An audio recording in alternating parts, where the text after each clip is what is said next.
if that's doing it. Alrighty, so by my reckoning, I probably just showed you my screen and gave away the program I'm using and all that sort of stuff. And I'm just waiting for the screen to pop up on YouTube so I know that it's working properly. Looks okay to me. So welcome to TeachMeet 5, which is all about teacher agency. And again, I'm still just waiting for the screen to pop properly. Oh yes, of course. All right. So basically, this is us. Lots of blank faces. Let's see, how do I do it properly? So currently using a new program, so bear with me. Basically, this is TeachMeet 5, and for some reason we're looking at a whole bunch of faces slowly working, rather than the presenter view. So basically, all right, let's do it. TeachMeet 5 is all about agency, striking the balance between teachers, students, and of course leaders. And we've got a whole range of people here to share their views on things as we go. And basically, I'm going to try to share my screen. Not try, it's going to work for sure. And I don't have to share my screen, I'm already doing it. Alrighty, so pardon the technical difficulties. So we've got Dr. Sandy Nicol here, Julie Tran is here, Megs Ahmad is here from Ireland. And let's get this rolling. So this event has been organised by myself and Alex Box. She's made a wonderful effort bringing all these people together, many of whom I'm not familiar with already. And this is what it looks like, all shiny and working properly. So before we jump in, just to acknowledge we're on the land of the Wurundjeri people here in Melbourne, and currently we've got people calling in from all over the place, not necessarily all in Australia for that matter. Me personally, my name's Stephen Kolber. I'm all about instructional video, flip learning. I run an educational reading group called Edu Reading, and I do some work with helping to run Teachers Across Borders Australia. Well, hey, I'm looking on my phone and it's working properly. So in case you're unfamiliar, a TeachMeet is just short presentations, equal weight giving to all voices. It's sector blind and inclusive. I might actually ask when presentations start, maybe Alex or Josh to time 8 minutes or 2 minutes, depending on what the presenters have chosen, just to kind of give us a bit of a inkling of whether make sure people are keeping to time rather than speaking more than others or similar. If you want to, on Twitter, we're hashtag TeachMeet5, TM5, or hashtag tmmelb. And you're on YouTube, so you can post in live chat. If you've got any questions, the people who are in the call will, if they're feeling confident, jump in and comment and react to you there. I'm conscious it's sort of maybe a slower night than normal, because here in Victoria we're back in lockdown at least, and of our presenters we've managed to have a teacher from almost every school in the northwestern region that's closed. So we've got a teacher from Kew and from Princess Hill that have both recently been closed for testing, so that's exciting. I'm going to shut up for a bit to give you a second to read and process this list of presenters, and then we'll jump into actually hearing from them.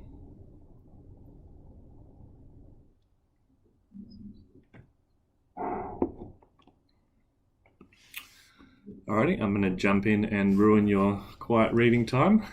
Suffice to say, if you go to the description, you can see all of the topics and all the presenters there. So that's sort of the preamble in case you don't know how all this works. And then what we're looking at here is my screen. And we're going to throw to Alex. Alex, if you want to unmute and jump on and talk us through the sort of inspiration for this whole thing. Yeah, sure. Thanks for that. So my name is Alex Box. I'm a primary teacher based in Melbourne, currently out of the classroom working on various projects, but agency is always at the forefront of my mind around learning design for students and also for teachers as well. So this is my first time on this side of a TeachMeet, so it's exciting to be up here and to be involved in organising the event. I did at one point stop and ponder on the agency that's activated through the TeachMeet concept itself. And I really love and appreciate that, given a broad theme, people with particular passions, ideas and practices to share can come into this space and share those ideas to the benefit of the broader TeachMeet community. So I'm really excited about the breadth of topics on the run sheet tonight. I'm ready to get my edgy nerd on and learn along with the rest of you. Dive deep into agency for learners, teachers and leaders. So without further ado, we might hand over to Olivia. I believe you're presenting first. I'm excited to hear what you have to say on agency and identities within the school structures, recipe for disaster or opportunities for all. Thank you very much. I hope you won't mind, but I did actually change the focus of my topic. I'll share my my presentation straight away so you can see. It's actually called Agency in Australia's Foreign Language Programs. Should be working now. You should be able to see a presentation now, is that correct? Yeah, got it. Excellent. Okay. So agency in Australia's foreign language programs. The presentation that I'm doing tonight is actually taken from the research that I'm currently doing as a PhD student at Monash University on the motivation to learn foreign languages. Agency is a little bit of a side question in terms of motivation, but I looked at the data that I had and I thought it would be something for me to actually share it with you as my contribution for tonight.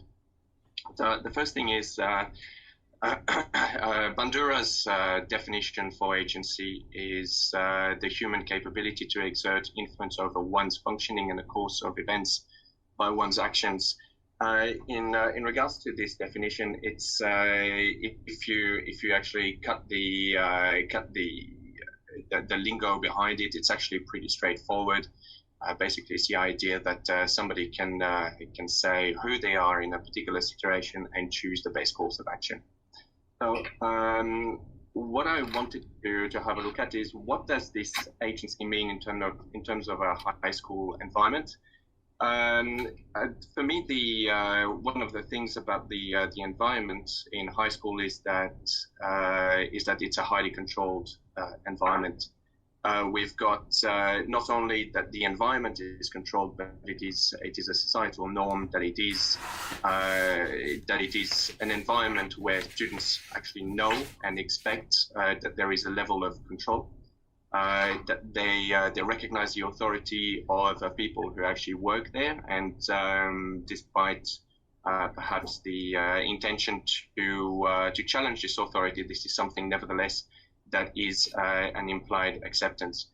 In relation to this hierarchy that is inherent to high schools, there is actually an important component in it, which is that students' performance is measured both in terms of their academic abilities and also in terms of their behavior.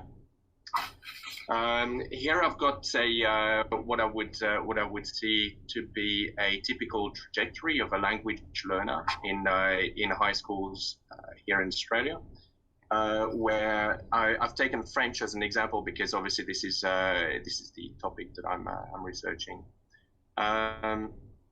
And you can see on top of this graph basically the three learning phases in terms of students' engagement with French learning in high school.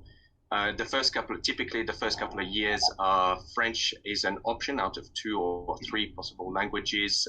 They have to choose one, and if they choose, say, French as an example, it becomes a compulsory option. The language programs are compulsory.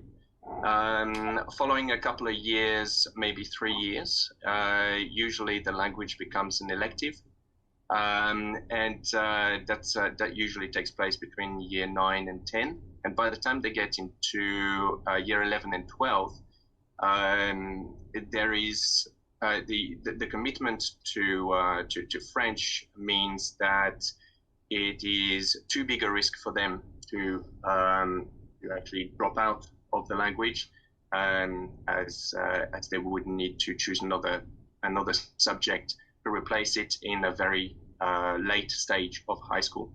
In terms of agency, you can see that what I've tried to incorporate here is types of the levels of agency that we see in students at the different stages. So for example, in the first couple of years, we don't really think of students as having an enormous amount of agency in their language learning, apart from obviously a choice or an option of choosing that particular language that they are studying. However, they do get to a stage where they can actually choose a little bit better, choose more if they're going to be studying French or any language or not. And this is a sort of a honeymoon period during which you can see that they do have some agency. And finally, once the language becomes a commitment, there is a certain loss of agency where they're really facing the obligation to stick with it without much of a possibility of change.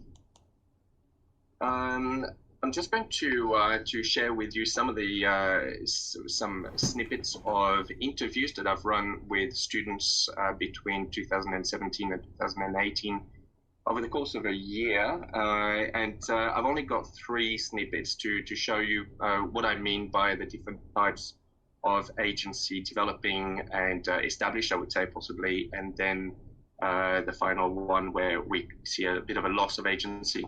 Here I've got Rob, who was 16 at the time of this interview, and what I thought, what I could see in his data was that he was a student who was actually developing his agency rather than being established. When he was talking about his year 7 and year 8 classes, he was talking about he was talking about his engagement with the surroundings. He was trying to find his own position within. He was making comments on what the classrooms look like and other comments like that. He also started to develop a sense of connection with the other students. He's talking about friends, Mariana and Jade. And he's also talking about finally achieving a level of French that he was actually relatively happy with. Notice though that he says that he was actually doing quite well. There was a bit more grammar structure. He's talking really in terms of school French. He's not really talking about the overall ability to communicate in the French language. And here that comment just before the last paragraph, and I was getting good marks and stuff, encapsulates, I think, the type of agency that we are seeing in high schools in language programs. The last paragraph here actually shows a bit of the dynamics or the relationships, the importance of relationships in developing agency. And here, Rob was saying something about how he's gone to his elders, if you want, to his parents and grandparents and uncle and aunties, and saying, and he had received the feedback that they wished they had studied the language.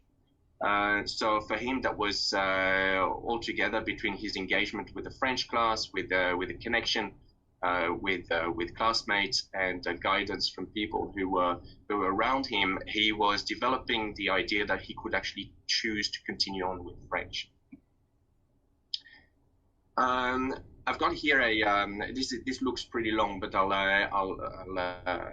sum it up for you. Evie was actually just a year 9 girl when I interviewed her, and she was one of the to be frank, the most delightful people to interview. She was every answer she gave me were just full of stories and repeating words of other people. To be frank, I don't know whether she was repeating actual words pronounced by people or she was making them up as she went. But Evie had an astonishing sense of agency and her own her own capacity to make decisions within the frame of language learning. To sum up this fairly lengthy passage, what happened was that there was a small event in her primary school year whereby a sub teacher had spoken to her about French, and from then on, that particular conversation really fed her imagination.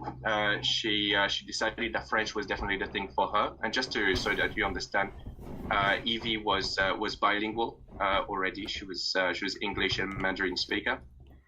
And when she arrived in high school, even though she had apparently spoken to her parents about her expectation to be studying French, her mother put her into the Chinese class. So she arrived at the orientation day, and the teachers said to her, "Look, you'll be in the Chinese class." So she called her mum, and I really love those words here. She says, so I called mum up straight away, and I was like, "Mum, you put me down for Chinese. I want to learn French." And she was like, "Oh, did I accidentally?" No. This is when Evie was telling me this story, I cracked up because I could just imagine mum behind thinking, "Oh, I was really hoping that you'd be doing Chinese. It'll be so much easier for you." But as it happens, Evie stood up to her mother as a Year 7 girl, just arriving into high school. Which was a pretty courageous thing to do. I met Evie's mum, who was absolutely lovely and definitely somebody that was quite headstrong in her own way. And so she not only did Evie actually stand up to her mother, but she also stood up to that new school where she was in. She was told that she would not be able to study Chinese because there was no longer a spot for her in the French class. A week later, it happened that she was able to switch class, but she had to leave behind friends, and so it was a little bit dramatic. But she managed to move the class, and she was very happy with her decision. As I said, Evie was one student who really demonstrated a lot of agency in the course of her decision making. The third and last example that I've got is one from Aston, who was at a school in southern Melbourne somewhere, and he was a student who was talking then about his Year 12 experience. He had been an extremely motivated student throughout his language classes. But what happened in Year 12 was that he had just come back from an exchange to France, and the first thing that he thought was that French had become a little bit too easy, perhaps, and he could focus on other subjects in order to maximize his results at the end of Year 12. But you see, the problem is by focusing on an academic achievement, it means that his mission to actually learn French more holistically rather than just as a school subject was kind of lost in the effort. And he then came to the situation where he said, he was no longer really engaging. He was only learning French when there was a test.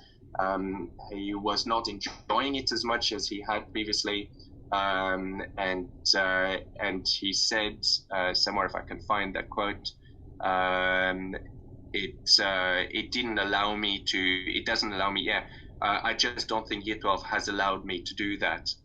So I thought that was quite an interesting, perspective from a Year 12 student whose agency was actually lost despite having chosen to go on with that particular language.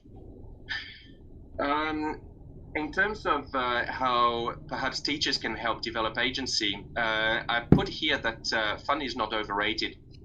I know that there's a colleague of mine who often says that fun is overrated, and he means by fun the idea of just of activities that are just there to entertain students.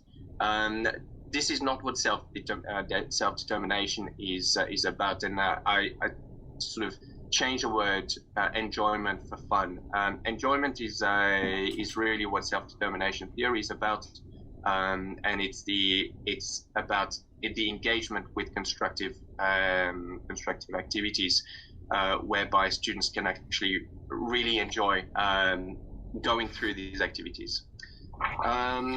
I think that there's a real case to say that assessments at the moment are not really designed all that well to refrain from students experiencing a bit of anxiety, and that what we tend to assess are content knowledge. It's true, however, it has to be that the assessments are actually pretty inflexible. It's rare that the teacher can say, look, it's okay, you just sat down to a test that you didn't do well in, let's do it again, but in a different format. This is something that takes time, takes energy, and often you're hoping that the student is not going to ask for it. However, I think it's really important that we do so and allow students to demonstrate their knowledge in a variety of contexts and formats.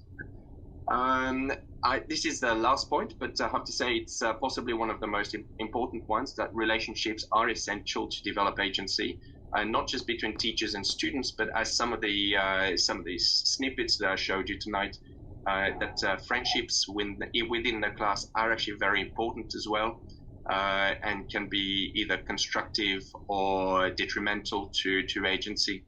I think we have a little bit of influence in there, although not too much, perhaps, and that teachers basically can help towards agency if we allow ourselves to relinquish a little bit of control. I'm not going to go through that. I think that we're going to be running out of time. Our final word is that agency to me is only constructive when it is developed within environmental constraints, and free for all is not the same thing as agency. That's me for tonight, and thank you very much. Beautiful, thank you, Olivier. I'm just realizing that, pardon me, in this new form you don't get to see me because it's on my screen, so it doesn't prioritize me. Make sure you stop sharing so that we can jump up. Next up, we've got Scott Eacott, who lectures on the topic of leadership, and his topic is agency as the right answer to the wrong question, which I'm keen to hear what the answer is. So Scott, if you can unmute and jump on.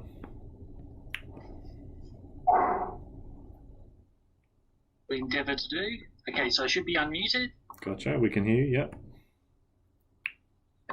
It's now letting me share my screen. Beautiful, great. Is my screen sharing work? Yes. Can you see my presentation? It sure can. Make it full screen for us and you got 100%.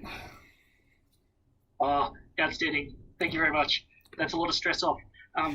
I just want to kick off by acknowledging, following from what Stephen did at the start, I'd like to acknowledge the Pambalong clan of the Awabakal people, who are the traditional custodians of the land in which I live, and I've been working exclusively for the last 4 months, so that's quite interesting. Thank you very much for the opportunity to present today.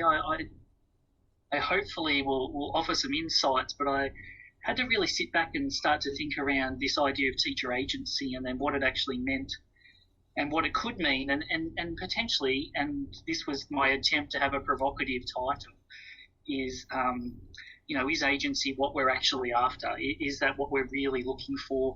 And if it is, what is it that we're actually trying to escape? And one of the things that really got me thinking about this was a lot of people, when we become teachers, we look at, we see these heroic stories, and I must admit the images that I've had for this slide kept revealing more about my age. So I was trying to be cool and young, but I couldn't think of any really good examples. But I think one of the things in which we often come across as educators is when we look and we see these heroic stories of teachers. Almost all of the accounts of these great heroic turnaround teachers who are able to act outside of the system and do things effectively to act with agency. But one of the things that this really got me thinking about is what does this mean if we start to think of it scaled up? Can we have a system? Can we have a nation in which we've got all these teachers acting independently and off doing their own thing? And it got me really thinking about this idea of agencies put forward as a solution, acting outside the rules, doing your own thing, and the idea of the bureaucracy or some sort of social structure as being the problem. That's what's holding us back as teachers. And it really got me thinking about the nature of what it means to be an educator, a professional educator. And it made me start to think about maybe instead of agency, instead of having a group of individual teachers off exercising their own agency, and instead of having a system that seeks to clone everyone through standardisation, what if we as educators just actually focused on our professionalism? And what was it that made us professional? And I think this is a potentially interesting conversation for us to have. And although maybe it's just for me, but I think it's interesting. Because what I think we start to do is when we want agency in some ways, and I use that royal we there because I definitely want agency. I don't want to be told what to do very often at work either. But one of the things that I think we have to be really comfortable with if we want to have these conversations around agency and professionalism is that idea of diversity. So there's no one way to be a teacher, just like there's no one way to be a student, no one way to actually even go about schooling in general. So how is it that we can start to, as a profession, as a group of professional educators, how is it that we can actually start to embrace this diversity so that individual teachers don't need to be clones of one another, but we can actually engage in our practice in an individual way, but one that at the same time still exhibits this sense of collective responsibility. And some of the research that I've been doing with colleagues as part of a high-impact school leadership study, all of the case study schools that we've gone into at this point in time, pre-COVID shutting us down, of course, all exhibited this really strong culture of collective responsibility. So every educator in the school was responsible for every student so that they could embrace this individualism as teachers. So you could bring your own flair to the classroom and the way in which you build rapport and relationships with students and families and even with your colleagues. So we could embrace this great diversity, but we also had this collective responsibility. So it's not an either or. We don't have structure or agency. There's actually this nice middle space where we can embrace our diverse perspectives, but also work together to actually deliver on what we need to for students. So how does this start, what does this start to look like? How do we actually start to move this agenda forward? And one of the things I've been really trying to push over this last 12 months, because I think one day it'll look really cool on a T-shirt, actually, but I think this push where we need to move from my school to our school. So how is it that we start to tell the story of what we do as educators? Now, this could scale up or down. This could scale down to your own individual classroom, right? So, what's that narrative that you have about your own classroom?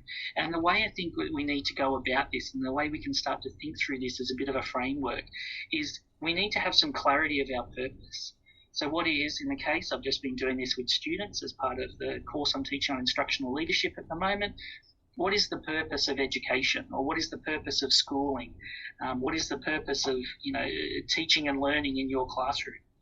And then the challenge of that, because we all engage with clarity of, lots of people engage in vision sort of work, but do we deliver with some coherent activity? So the example I would give is when my daughter was in year 3 and we went to parent-teacher night. At the start of it, the teacher, introduced year 3 is not just about NAPLAN, we do all this other stuff.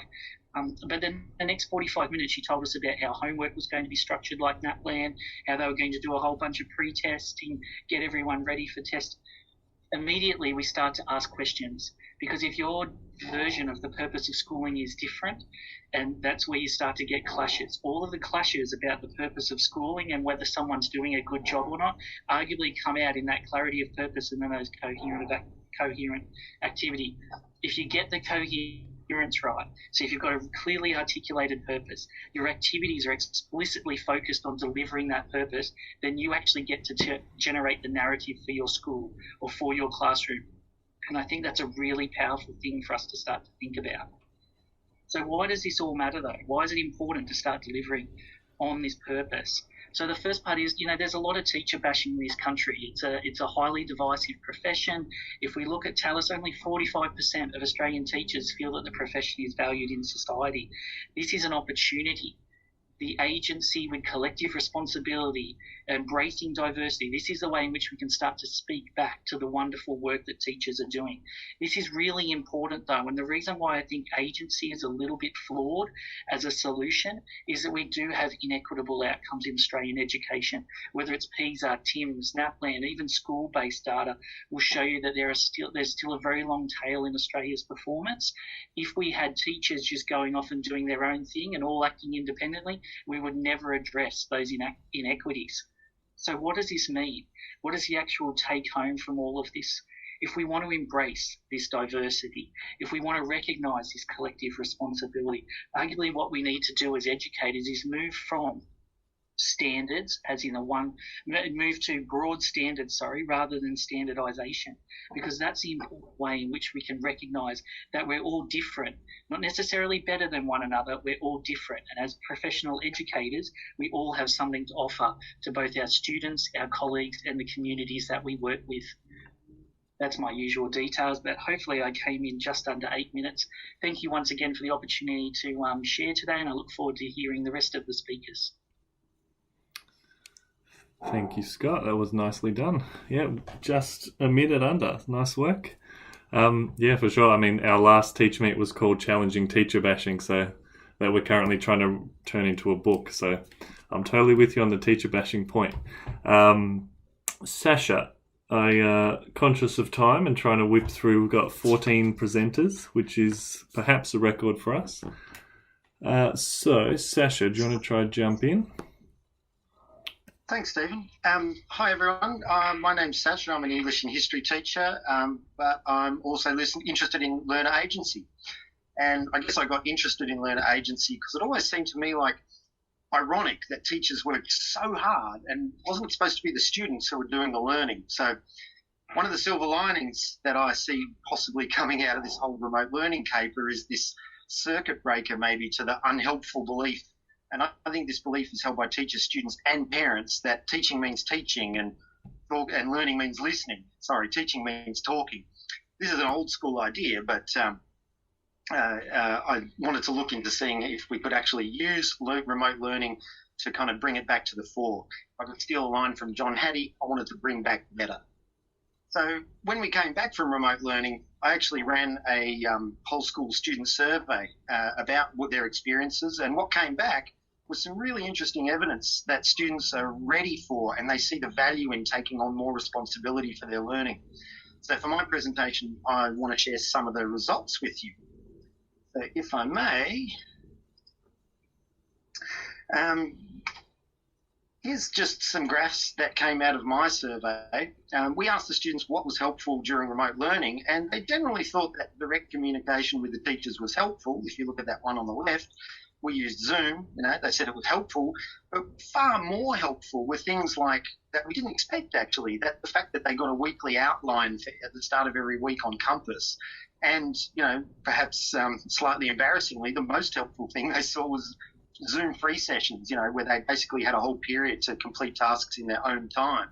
So they're not saying they don't need a teacher, but they also like to plan and work independently. When we asked them how remote learning suited the way they like to learn, they were pretty clear. Working individually at their own pace was clearly very effective for a majority of students. Shorter periods of direct instruction they voted for. And just so you know, they didn't answer all the questions the same. Look at how they responded to this idea of online collaboration. It was much more equivocal. A lot of the comments, we had an open comment section at the end of our survey where students could basically put in anything. And I know that's very dangerous, but look at what they said about the teachers directly Zooming or directly teaching them. Right, that orange and that yellow graph really showed that they wanted shorter periods of direct instruction, that they wanted some classes with no direct instruction at all. There is, if you look at the little blue bar, there was a small, well, not small, about 14% of kids who actually asked for more direct instruction, but if you drill down into that, yet they often also were mentioning specific teachers who perhaps might have been a bit more challenged about using the new technology. So it wasn't just more Zoom that they were talking about actually. And just I thought I'd sort of finish up with some actual student comments on the survey, you can see a lot of things like self-discipline, not having to listen to teachers talk all the time, the ability to direct our own learning. These were all mentioned by students as really positive things that they got out of remote learning that they also wanted to have more of when they came back to school. But of course, every graph and some of the comments too also show there's a group of students who don't easily adapt when they're given more independence. And that's not surprising. They've probably gone their whole school career without, independence and learner agency. So I guess my message is we can't assume that every student's ready for more agency. We have to help them, and that's the challenge for us going forward. Mind you, I'm not sure what we can do for this last student who misses us, hates school and misses her puppy. I'm not sure what we can do for her, but that's my 2-minute section. So thank you very much, and back to you, Stephen. Thanks, Sasha. Nice work. From my understanding, I think Singapore has just decided that kind of remote learning, which they call something a lot better, have kind of made it an ongoing part of their teaching and learning going forward. So yeah, it's a possibility. Lots of students have struggled. A few have thrived, and then a big blow in the middle would be mine. But those graphs are obviously much more precise than my feelings and my hunches. Michaela, if you're with us, teacher agency and intuition. Why does intuition matter in teaching?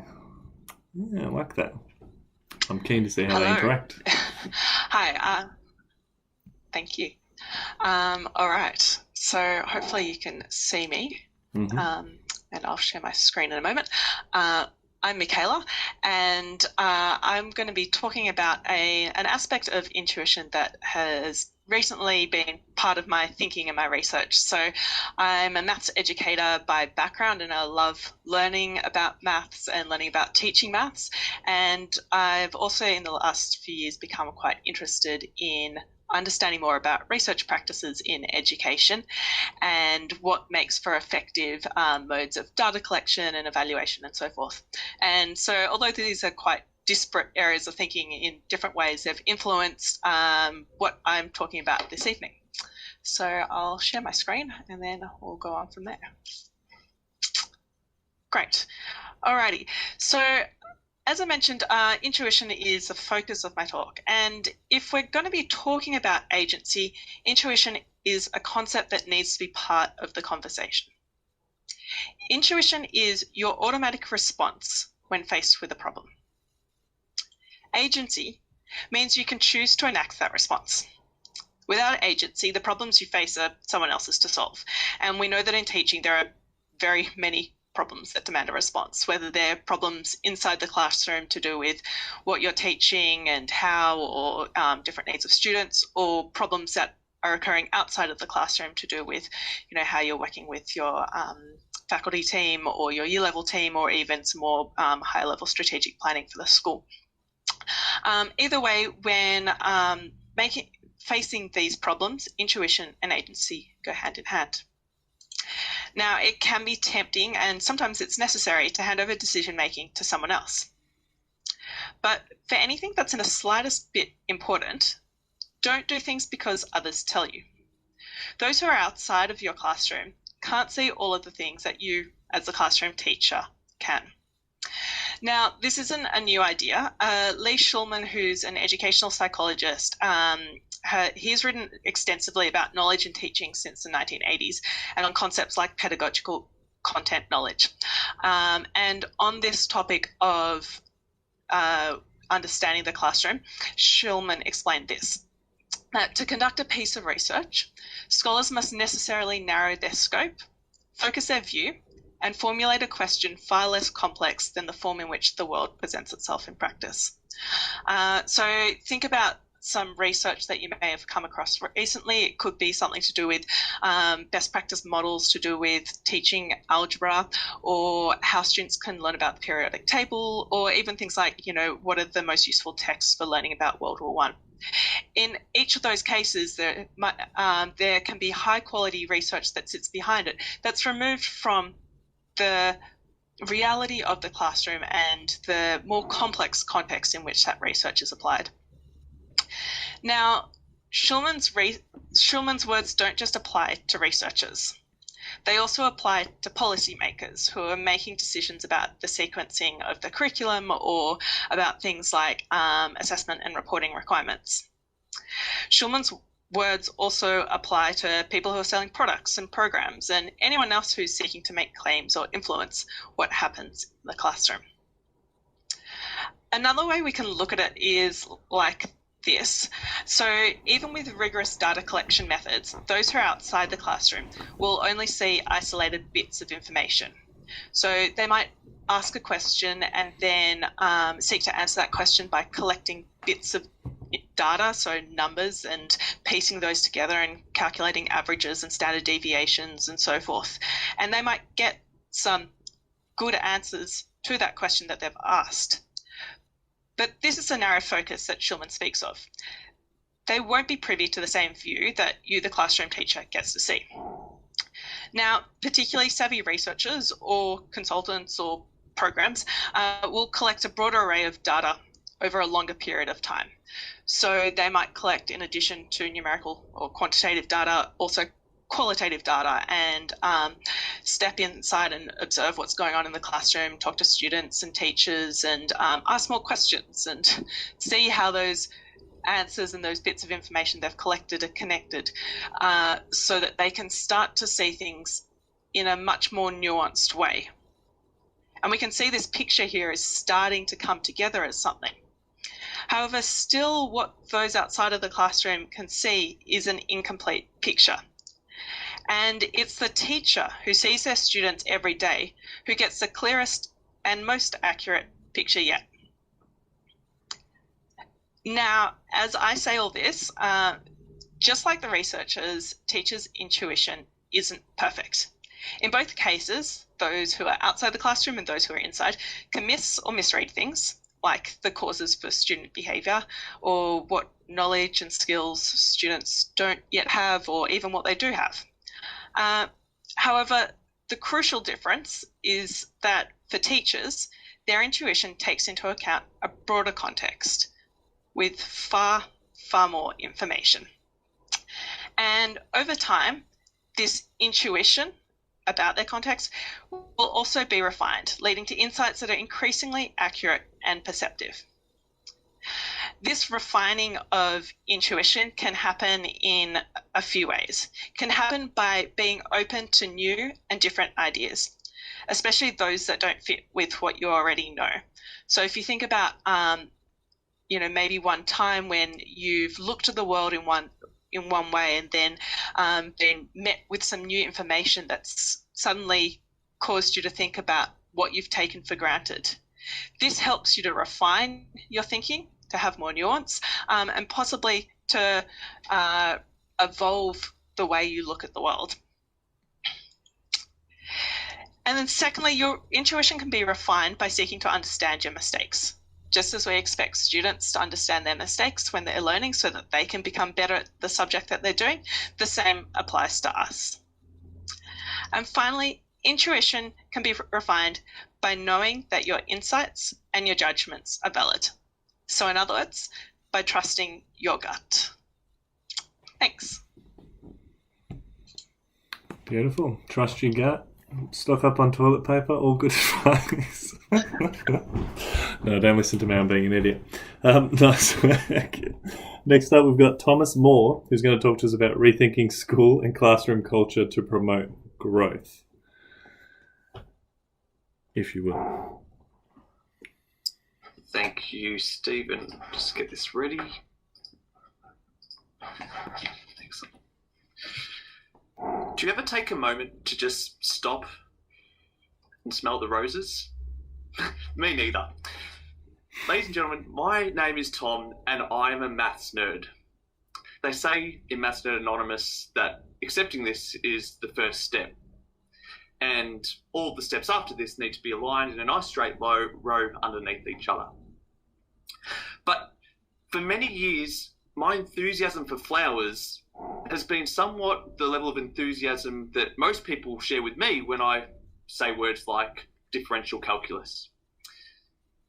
You see, over time, I haven't been all that excited about flowers, but in recent times, it's led me to actually, or my love of maths has actually led me to find a way that that maths and flowers all come together. And it's this level of reading and looking to flowers that has actually helped me to discover maybe another way of looking at potential school culture or the culture that we have within our classrooms. And I'll share a PowerPoint with you so you can see what I'm talking about.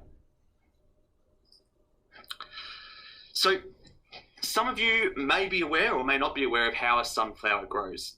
Now, a sunflower, what happens is you have a disc floret in the middle of the sunflower, and it'll pop up in the middle, and then as a new disc floret grows, what will happen is it'll push out the old disc floret. So I'll show you what I mean. A new disc floret will grow in the middle of the sunflower, and as each new one grows, it'll push out the previous one. And this is happening on a rotation of around about 25%. But then what happens if we change the rotation to something like, say, 20%? Well, we get something that looks like this, where each one of the disc florets starts to get closer and closer. Right, but that's all great. 20% and 25%, well, they fit nicely into 100. What happens if we have something that doesn't go quite as nicely into 100? Well, we end up getting something that looks like this. Now, this is fascinating. And in fact, what is even more fascinating is the mathematics behind this. You see, if we rotate each disc floret around at an angle or at 161%, which is the same as a golden ratio, which is a really cool number that I don't have time to go into today, well, what we get is something that looks like this. Now, for those of you who are aware, that actually kind of looks like the middle of the sunflower. Now, many of you may be thinking, well, that's great, Tom. We're not here to talk about sunflowers. We're here to talk about agency tonight. And I want to come back to this because when I was reading about how a sunflower grows, I started to wonder, well, wouldn't it be interesting if these blue dots in the middle of my screen here weren't actually disc florets? Would it be interesting if they were people? You see, we often see cultures within our workforce that look like this, where it's quite hierarchical and we've got the leadership at the top and then they've got middle management, and what happens is essentially the flow of ideas just moves from the top down to the bottom. All right, or if we have a look at on the right over here on the right hand side, we've got the leader in the middle, we've got middle management, and then they just share the ideas and it just sort of flows down from there. What that might look like in a school is something along these lines, where maybe we've got a school, we've got classrooms, we've got the principal sort of overseeing the school, we've got the teachers inside the classrooms, and then they're passing the message on down to the students. What I started to ponder is, well, wouldn't it be interesting if classrooms operated a lot like a sunflower, where students who were less confident, who maybe didn't know as much, were the ones in the middle, and they've got other people around them to support them. And maybe we as teachers or as the principal are the larger dots up on the extremities of what you can see here. And as we grow, we continue to be able to grow, and then we can help the other people who maybe struggle with some different ideas. And we'll all be at different stages along the lines in terms of our growth journey. Wouldn't it be interesting if our classrooms operated like a sunflower rather than our traditional setting? Now, this has led me to think, okay, well, how does this look in my classroom? How can I get students to start operating like this rather than a traditional setting? And it's got me to reflect on my values of what I have when I teach. And the first value that I always come back to is challenge. Whenever I'm choosing a task or an activity to run with students, I want to think about, well, is this task going to be challenging for all? Is it open-ended? Is it going to be something that they're going to want to sink their teeth into? Is it a meaty problem? The next one, which is what we're all about tonight, is agency. Do students genuinely have an opportunity to not just have a say, but have an input into how they go about solving problems? So that might be giving them a problem to choose to solve, and they can go about and do it whatever way they want. Or maybe it's giving them a problem and they can choose to solve it how they want. And the last thing, the last value that I really hold strongly when putting my lessons together is, are the activities that I'm choosing social?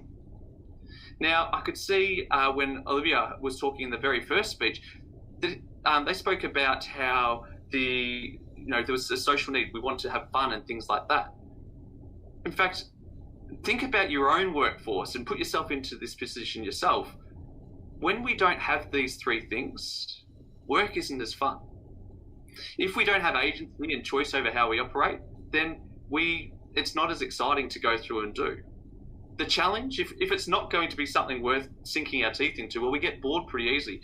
And we need that social aspect to keep us on task and wanting to improve. And also the social part is about having people there to support you and offer different ideas. I put that towards the students, and I've got a maths lesson that sort of leads into all of this. And I asked them, okay, well, what are things that you need in terms of making sure that you can achieve this or we can achieve this as a class? And what sort of came back is, okay, well, this is really about having a crack. Expecting everyone to just give it a go, irrespective of where you think you're at or your confidence levels. And from there, we can build on it. For students, it's about sharing for the social part, it's about sharing your thinking. It's not just about accepting that other people are going to do all the work. It's about, okay, well, this is what I'm thinking. It might not be right yet, but we'll get there and we can help each other out. And agency is about having a say and following this. So if you come up with an idea that can take a problem further, by all means, go and explore it, and we'll allow time for that. The reason why I put this forward is because when I have talked to teachers and asked them questions about their values and how they structure their lessons, many teachers will turn around and say, well, that's a tough question. I don't know. I think it's really important to think about, well, what are our values? Do our values help to create something like a golden sunflower kind of structure? Or are they adding to something like what we always see? And how closely do we follow these values? So it's time, I guess, to stop and smell the roses and have a bit of a reflection on what do our values do and how do they affect or impact our planning moving forwards. Thank you. Beautifully done. Metaphorical. You brought props. Oh, I don't know if we can. Keep up with that. All right. All right. I think I need you to unshare the screen, unless you want us to look at your emails or something. Whatever comes up next. Beautiful. Thanks, Tom. All right. We've got Chetna up next, and I believe you were here early testing it out, Chetna. So this might be a similar vein with props and such. So jump in when you're ready.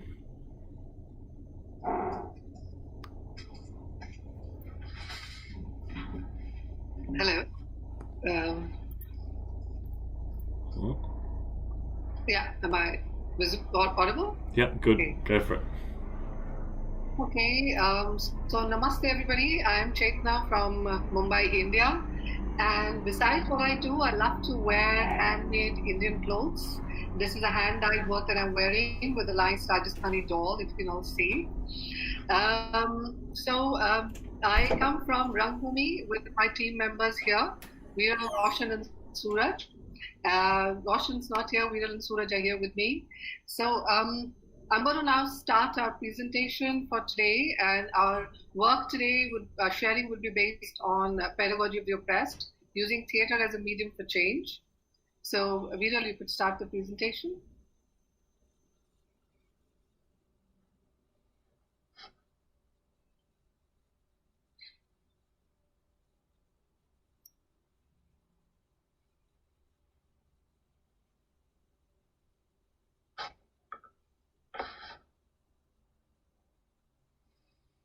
Okay, so while the presentation comes up,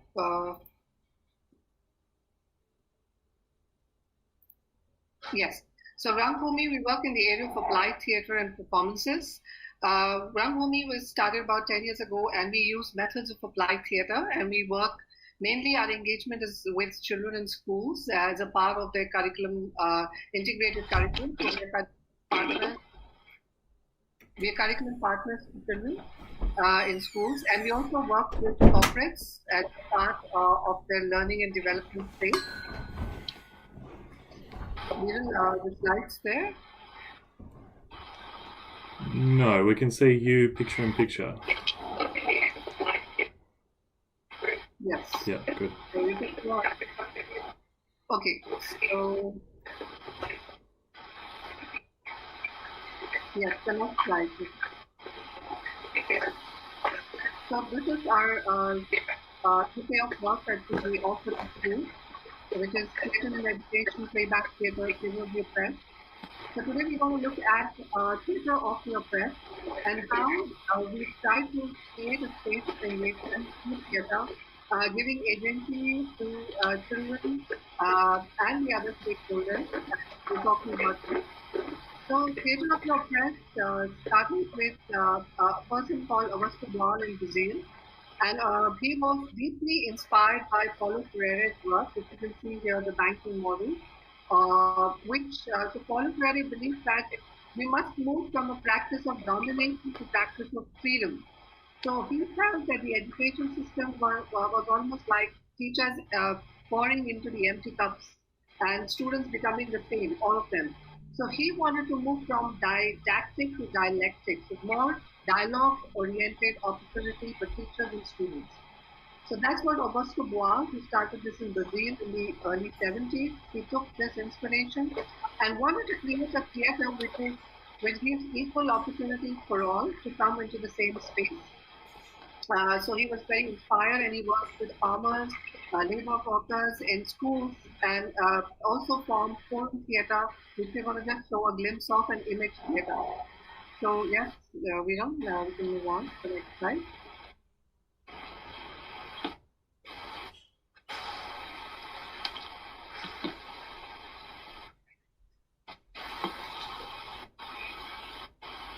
So Augusto Boal moved and also borrowed a work from Willem Reich. So Willem Reich is an Austrian psychoanalyst, and he believes that a lot of our body postures and everyday routine is based on the work that we do.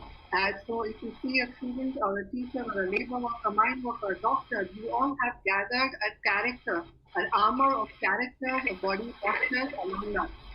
So what Augusto Boal did, he called people into his workshop.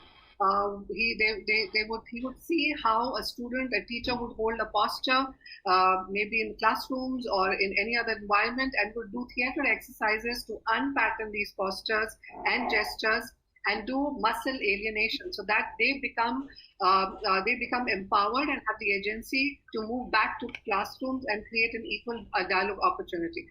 So to just give you a glimpse of what image theatre is, I'm going to invite all the presenters here to also use the chat actively. And I'm going to invite my two teammates here to come on the screen. You can also see them in the tiled view. So I'm going to do a count of 1, 2, 3, and if you can use the chat here by the presenters or people on the YouTube. So yes, Viral and Roshan, Suraj, you can be on the image. 1, 2, 3, and live image. So raise your hand only if you know the right answer. So can you all tell us who do you think this person is, looking at the body posture and gesture? You can please type in the chat or unmute. Who do you think? Authoritative, or yes, Oliver, yes. And why do you think that's authoritative? What makes you think that?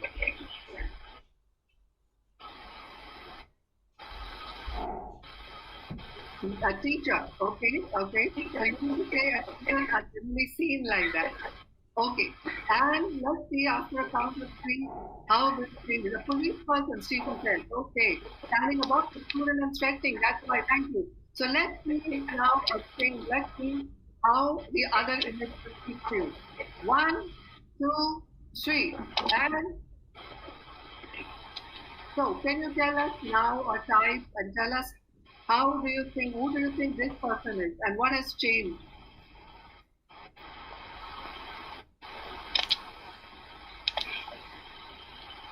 So looking at the posture and gesture, the same person, but what has changed in the posture? Is the same teacher or same police officer, so what has changed in this person? Is the person's hand, gestures or facial expressions communicating to you anything else? You can type encouraging and not expecting the right answer necessarily. Thank you everybody, and we can move back to the presentation. Thank you, Suraj. So this is how we generally work in the area of theatre of the oppressed, and how we work on depatterning, demechanizing, the body postures with the students in the sessions, and how they also talk about their stories, their narratives of how they feel in the classrooms. And we made forum theatre. Now, forum theatre is a technique under Theatre of the Oppressed, which talks about how we can call a stop. How we can call a stop during our rehearsals, and you can go and change the course of the play. For example, if a student made a theatre piece on heavy bags or dispersal system, one of the children, he found it very suffocating the way children were dispersed out. So we created a forum theatre. We showed it to the principal and teachers. And in that forum, you can call a stop, and the audience becomes the actor or the spectator. So you can design your own play and the course of action. And after a month and a half of this of play demonstration, actually the principal changed the dispersal system. So that was a win-win situation for all of us. Now, how it works scientifically is a co-response network. So theatre is also science, and we just heard a beautiful moment from Thomas of how it moves from a subcortical to limbic system, we inside the motoric pathway, to how it is integrated somatically in your system. So from basic arousal, it moves from memory, emotions to interoceptive systems. So that's how image theatre works with your muscle system. And lastly, I want to present a theatre piece, a forum theatre piece of Theatre of the Oppressed, which we just did online forum theatre piece called Raise Your Hands Only If You Know the Right Answer, which was staged by some of the children. It was about the academic pressures of performances children face in our everyday lives. So there were a group of 3 children who staged this for educators, teachers, and we had some of the most beautiful opportunities of people intervening in the theatre piece and sharing what their learning is. So Raise Your Hands Only If You Know the Right Answer is a theatre piece, which is also available on YouTube. We could share the link. And shortly, these children will be performing for children in the UK on the 29th of July, where we'll be looking at their pressures in the systemic education system children in the UK face, and then it will go to Greece and then Pakistan and coming back. So this is a snippet of what children did on online performance. And besides this, we also work with teachers and educators, and we create performances with teachers from our Indian national curriculum framework that our Indian system also formulates. There's a national curriculum framework which teachers have to go through. So we made them go through and how arts can be joyfully integrated in the classroom. And if you see here in the picture, the teachers are performing for students and their parents and the school leadership, and they all became a part, and the children also saw their teachers performing on these art forms. And so parents, if you see the snippet here in the picture, parents are an equal stakeholder in our all theatre work that we do. They also have a say, they also perform with the students. So that's all from my side, and thank you so much for listening. Namaste. Thank you. Beautifully done. And that's twice in 1 week someone's mentioned Pedagogy of the Oppressed, so now I'll have to finish reading it when I think I read it as a first year teacher and got very thrown, let's be honest, and confused. All right, next up we've got Alex Box and Nicole Barnes. I think we need to have someone unshare the screen so we can have it back, as it were, as I can see myself, which it's not something anyone wants to see. But alrighty, so Stephen, we are laughing at your jokes, but with the whole mute thing, like, just so you know, for the feedback, I am laughing, I am chuckling, so just for real. So I know with my remote learning sessions with my kids, the first day back today, I went back to them. Not like they're laughing. I can see them visibly laughing, but there's no sound coming. And I'm like, these are falling flat for sure. So just give me that feedback. I'm laughing. You're doing a great job. Beautiful. Thanks, Josh. All right, Alex, take the stand. The progenitor of this very event. Over to you. Yeah. Can everyone see the slides? Our shared story? We can see you currently. Okay, try that again.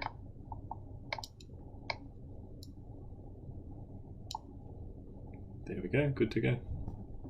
Beautiful. Okay, so hello everyone. I'm Alex, presenting with Nicole, who I've been working with along with our colleague Rebecca Wells as well. The three of us have put together a global community project called Our Shared Story, and it's an authentic learning opportunity for all ages.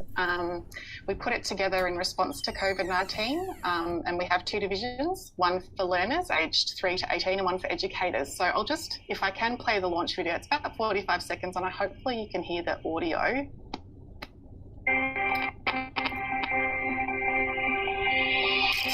now, all around the world, we are making history. COVID-19 is changing the way we live and see our world. One day, 10, 50, 100 years from now, people will hear our stories and what changed, what we did, and what became important. Each one of our stories matters. Join us by sharing yours.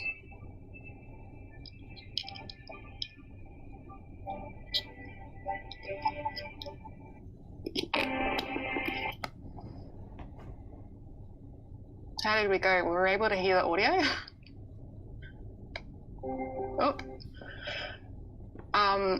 So anyhow, it's an education project which initially invites young people, so aged 3 to 18 from anywhere around the world, to share their stories. So their experiences, their insights from living through the pandemic, wherever it is that they're situated. And we're hoping it will be valuable and that it creates an opportunity for student agency, for students to reflect, to share, to have their voices heard, to benefit from the stories of others, and to be a part of a project which aims to capture the voices of people during this time in history. So we've designed it in a way where people are invited to choose how they'd like to communicate their story. So there are plenty of resources on the website we've popped together to support anyone wishing to get involved, whether teachers or educators or parents educating their children at home. We've created this page called Ideas for Creating, and we've pulled together suggested formats for people who'd like to share their story, but participants aren't limited to these. We're showcasing student works on the website. So we are sort of providing this kind of authentic place for capturing these stories from around the world, and it's really exciting. But we also really see this as an opportunity for sharing within learning communities as well. So we do hope that the project sparks opportunities for learning agency among young people. And yeah, this is very much a passion project that the three of us are working on outside of our day jobs. So we really hope that it reaches far and wide, and always keen for feedback on it too. So I will hand over to Nicole now, because she's just going to talk a little bit more in detail about the educators' voices. So while we initially designed this project for students to engage in, if they so wish, there was some interest from teachers in, oh, that sounds fun, we wish we could take part. So I'll hand over to Nicole now to unpack that side of the project. Thanks, Alex. So remote teaching brought many changes to the way in which we work and in which we teach. So just for myself, for example, on my own experience, remote teaching in the last 8 weeks that we had, starting just after the term 2, I spent countless hours on WebEx and Zoom, meetings, collaborating, sharing, school assemblies, and of course, just chatting to your colleagues online and chatting to family online. Countless hours was spent on Class Dojo, creating portfolio tasks, writing feedback, using lots of emojis, chatting to parents, and then messages between colleagues, emails, messenger, phone calls, providing support, asking questions, clarification, and of course, how are you going? On the upside, my dogs got plenty of walks during that time. As a school, we really wanted to continue having the creating connections within the whole school. So whilst we're in isolation, we didn't want families to feel isolated. So we created iMovies, countless number of iMovies to promote school challenges, such as the chopstick challenges. How many pieces of pasta can you move from one bowl to the next? Virtual school tours, welcome back videos, you name it, we did it. I missed, though, the eye-to-eye contact. I missed speaking face-to-face with colleagues, with our students. I missed the staff room, the banter, the chats, the laughter, sharing about our weekend madness, and of course the classroom antics. Mostly, I missed the playground, the laughter in the playground. The empty playgrounds, the empty corridors, and the sounds of silence is something that I don't look forward to again. Thanks, Alex. So, going back to March in Melbourne, we were given a very short amount of time to prepare us for online learning. Whilst we began using WebEx for meetings, we were experimenting with that. We had no idea how we would teach through it. How do you engage your students online? How do you check for understanding? We had no idea, and in those couple of weeks that we had to make it work. So we were taking a huge leap into the unknown. Whilst all this was going on, at the back of our minds, we were seeing what was happening across the world, and we were, fearful of that for our own families and for our own health. But like all teachers, we pulled deep into our bag of tricks. We used our creativity and our curiosity to teach and communicate, to inspire our students, our families, and our colleagues remotely. And this time around, as we're doing it all again, the conversations are, how can we do it better? Thanks, Alex. Next slide. So just from speaking from our foundation team, we have a very high amount of families where English is their second language. So our foundation team found it difficult to try and teach the cued articulation of jolly phonics for those students and how to support the families. So videos were prepared each week, focusing on the sound, how to say the sound, and the cued articulation and the actions that went with that. Now, this supported not only the students, but also the families. And then coming back into face-to-face teaching, that was something that they would like to continue to help our families for the future. Another submission that we had actually was from Chetna and her team, who spoke just before. And through their online learning, they really sort of questioned their ability to teach online, but then they had to adapt and learn new skills. And they discovered how to allow the students to empower them through their resilience. So much has been learnt from this period of time. So thanks, Alex. I think the next slide. So we do encourage, whilst we're documenting the lives and experiences, stories and voices of our students, we need to remember and encourage to speak about our voice, to share our stories, because they're important too. We need to think about what worked, what didn't work, what surprised us, what did we learn from this time, what can we do away with when we return to face-to-face teaching, what have we been doing for years that we don't need to do anymore, what did we do remotely that we would take back to our face-to-face teaching. So we encourage you to share and document your story with us. Thanks, Alex. Thanks, Nicole. And yeah, just a few details there if anyone's interested in following or getting in contact. Yeah, thanks.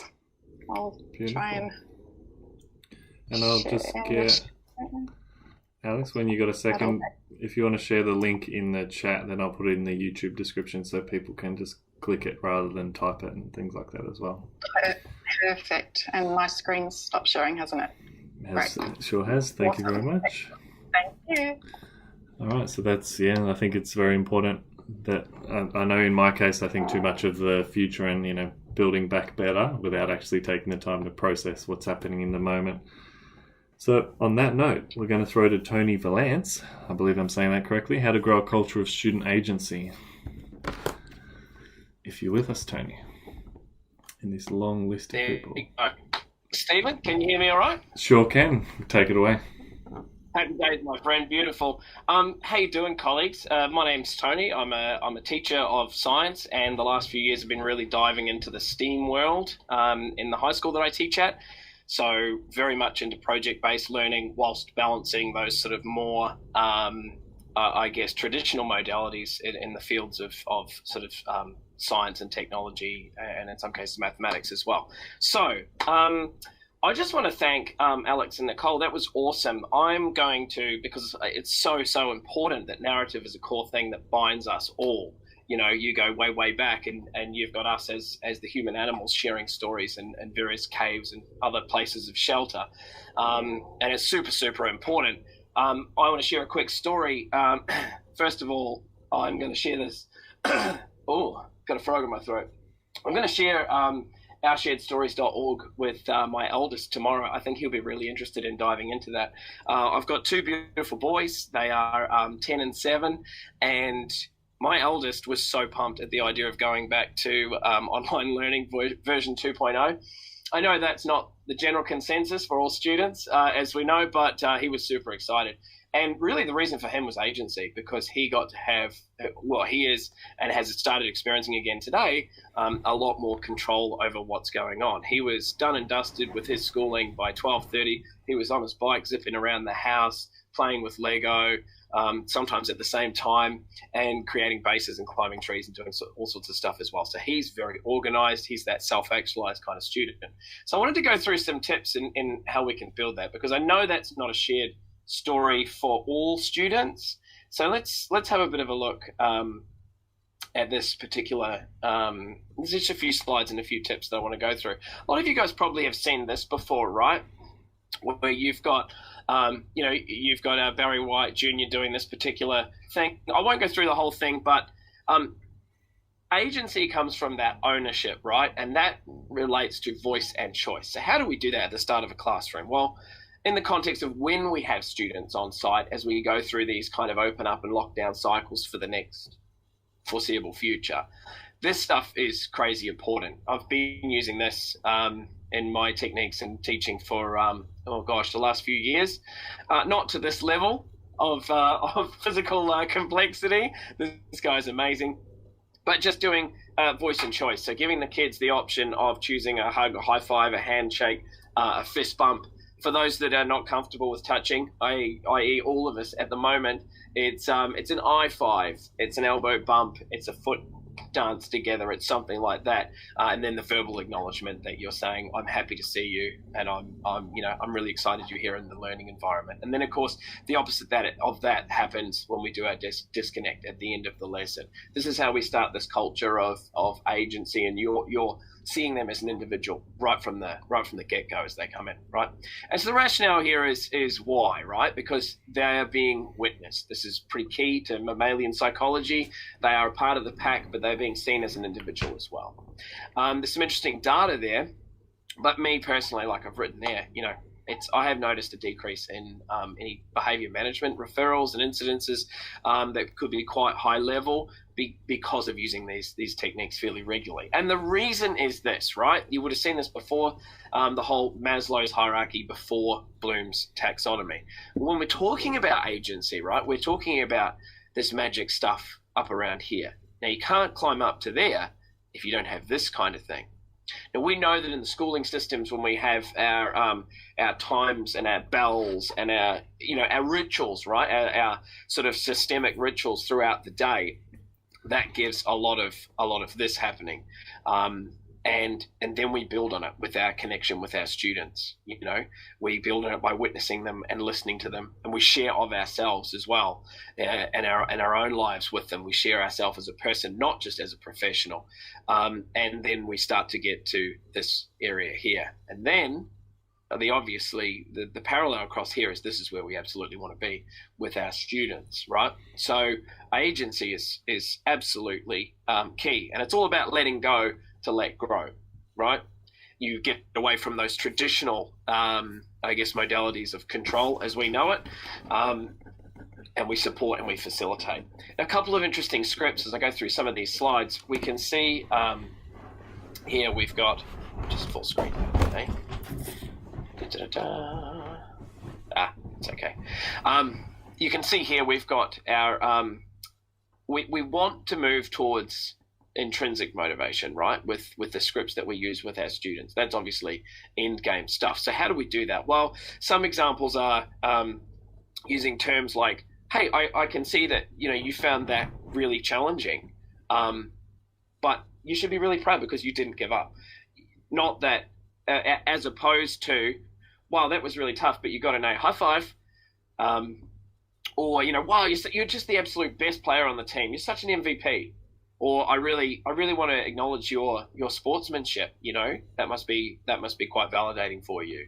And these kind of scripts and reflective statements tend to build and support or scaffold the building of those intrinsic motivators. And those are the things that really build success, as we know, in the long run. Other ways you can seek to build agency in your students through application of various techniques, things like this. Answer questions with questions. I warn my students, I say, look, trigger warning, when I meet a new class, you will be frustrated by me at the start because I'm going to ask questions every time you hit me with a question. If I told you exactly how to spell that, then maybe I'm not doing the best job I possibly could be, because you can't carry me around in a handbag and then go gadget Vallance. He's there to help you spell something. So it's really about answering these or asking these questions back every time, and eventually you start to see them in those classes take a bit more ownership of what's going on, start to take control and agency and go, well, maybe I've got a choice. I could ask them, I could do this, I could get on the internet and start to work out how to ask a relevant question there, and away you go from there. We've also got more opportunities if you do something like this. This is what we're doing at our school currently. So I would direct them back to this. This is not my list. So if they have an issue and, I don't know where I'm up to. I'm lost. Okay, which part are you lost on? Oh, all of it. Okay. Well, can you show me your checklist and we'll go back to it. And it's all about going back to where are you at, as an individual, where are you at? Where are you sitting?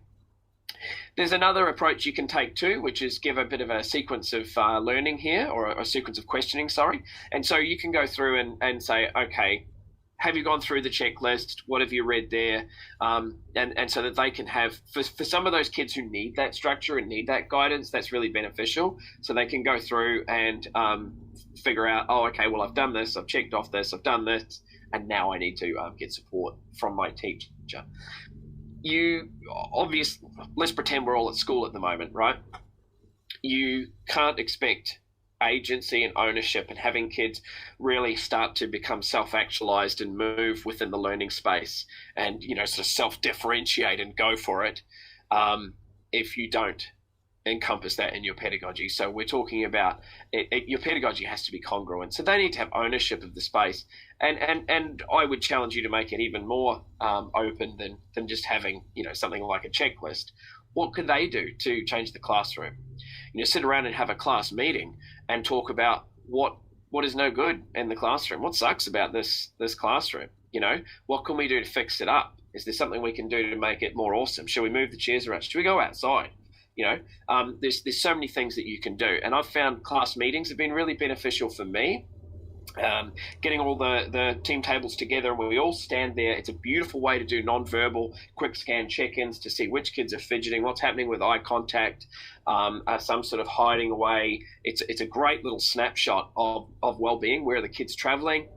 And then we start to discuss some of the issues. People start to bring them to the table and we all have voice and choice. There's ways you can use emails or notes so that kids who aren't super comfortable directly contributing, if they're at a point where they're not going to respond to a cold call, then they can have that voice and choice and ownership and agency as well. So, I really recommend having a look at class meetings. Now is the time, as Sasha indicated earlier, with all of the awesome stuff happening in terms of the positives of what this is growing in some of our students, in terms of their agency and their, wow, I actually can do this. This is an awakening of a superpower for some students. So how do we build on that? And enabling students to have this kind of voice, in those classrooms is a really, really important thing to do. When you do it, try not to make it authoritative or punitive, oh, we've lost another, right, that's it, class meeting, everyone. That's not how it should roll. It's really about the team getting together, going over any issues, and could be one of those times for an apology, or acknowledgement moment, when you're sharing as a team. This is a cool one that I stole from Teach Like a Pirate, and this one here is called Gimme 5, which takes a wee while to introduce and get functional with your classes, but it's a beautiful agency technique. And what you do is you basically start it off and model it with your students, and then they start to take the ball and run with it, which is any point where there is an announcement, they've nailed something and wish to offer services to someone else, something like that. They go, "Gimme 5," and everybody stops and has a listen, and they quickly let the team know what is happening, and then away you go again. So it's a great way, again, for you to keep pushing away to being that guide on the side as opposed to that sage on the stage as an educator. Bonus teaching tip, because I'm a couple of minutes over, I just wanted to share this. Here's a really nice, easy technique you can use in your classrooms when you're back on site, or if you're lucky enough to be on site at the moment, to promote that student agency, ownership, and connectedness. Burn your teacher's desk! Or something to that effect. You can feel free to repurpose it, use it as a win table and put cool stuff on it and epic wins that the class have done. Have the kids decide what they want to do with that particular thing. The reason being, it is a barrier in two ways. It's a hierarchical barrier and a physical barrier between you and the students. So that is the end of my very brief presentation on agency. Thank you very much. Beautifully done. If my microphone was unmuted, you could hear me drop something because you scared the jeebus out of me. But no, beautiful work. I think Pete Whiting was with you in spirit on that one, on the burn the desk. It's very anarchic. I like it. Anarchic? No, that's the wrong word. Anarchistic? No. I don't know. I'm giving up. Josh, save me. I think anarchic means something else than anarchiness. I could be wrong. Maybe I'm smarter than I give myself credit for. I'll Google it and let you know by the next one. Josh, talk to us. Yeah, don't ask me about words. I made up a word last time. I tried. I think, I don't even remember what it was, but yeah, I totally made up a word. Look, I'm pretty traumatized about last time's share screen, so I'm going to try it. If it doesn't work, then I'll probably dig into a hole, but we'll see. If not, I'll just speak, but we'll see what happens. You let me know if it works. It's worked straight away. We can see all your tabs. We can see your PowerPoint. Is it working? Yep. Is it working? It's absolutely working. Yeah, but I can let that go, and I don't have to repress that memory. That's cool. I'm gonna try and talk for 2 minutes, obviously, and keep it really brief. And Stephen, I know when you started talking about agency that you messaged me right away, because I'm pretty keen about voice and agency and incorporating into my classroom quite a bit. So if you don't know who I am, I'm Josh. I'm an English learning specialist. I am a 5-6 teacher, and my Twitter handle is @Mr.V.Laminates.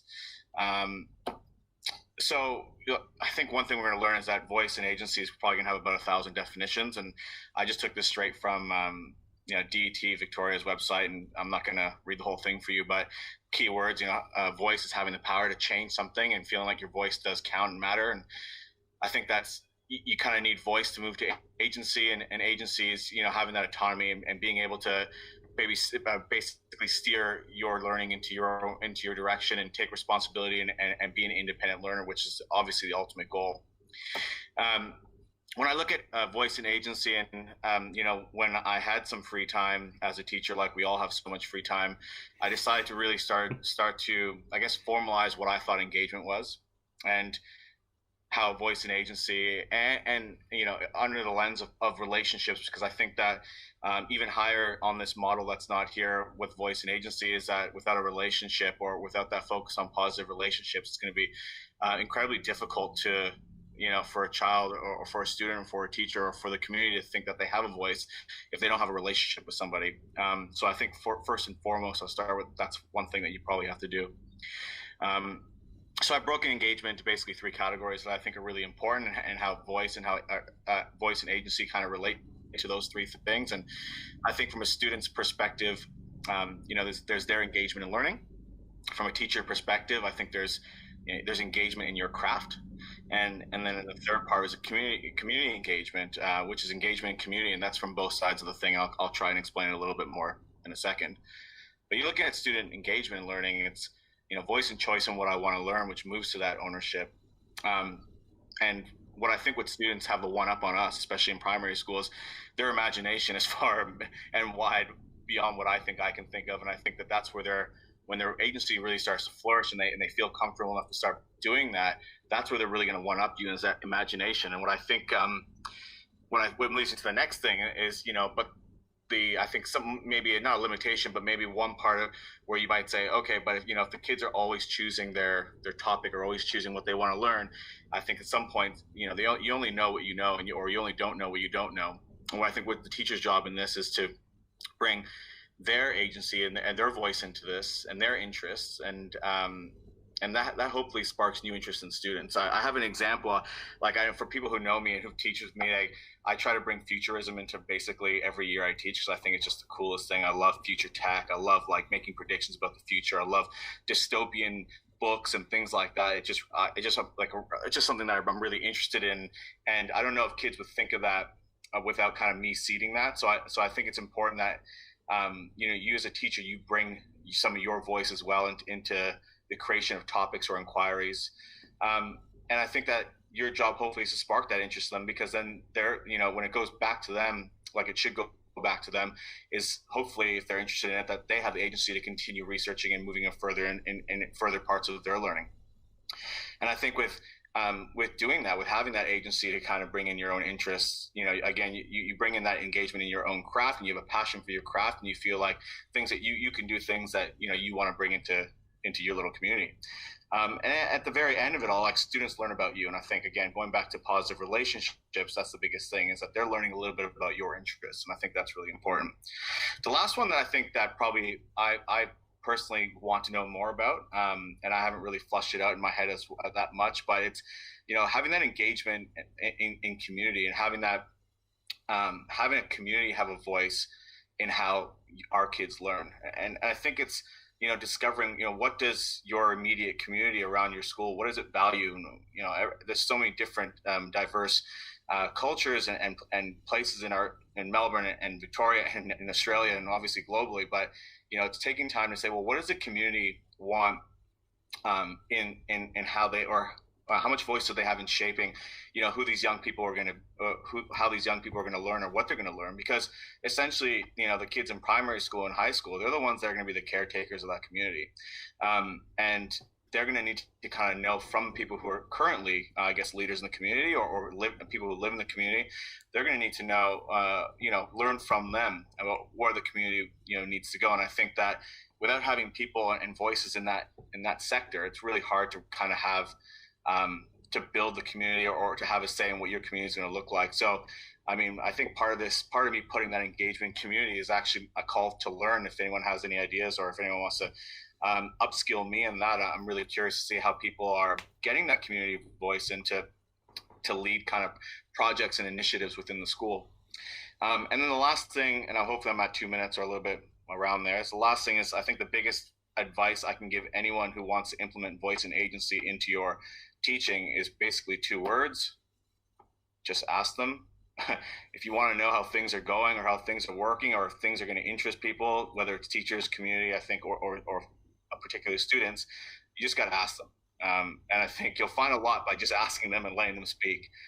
So if you want to do voice and agency in your classroom, just start by asking them some questions about how, they see things in their perspective. I think you'll get some really insightful answers. Thank you. Beautifully done. Nice work. I'm done.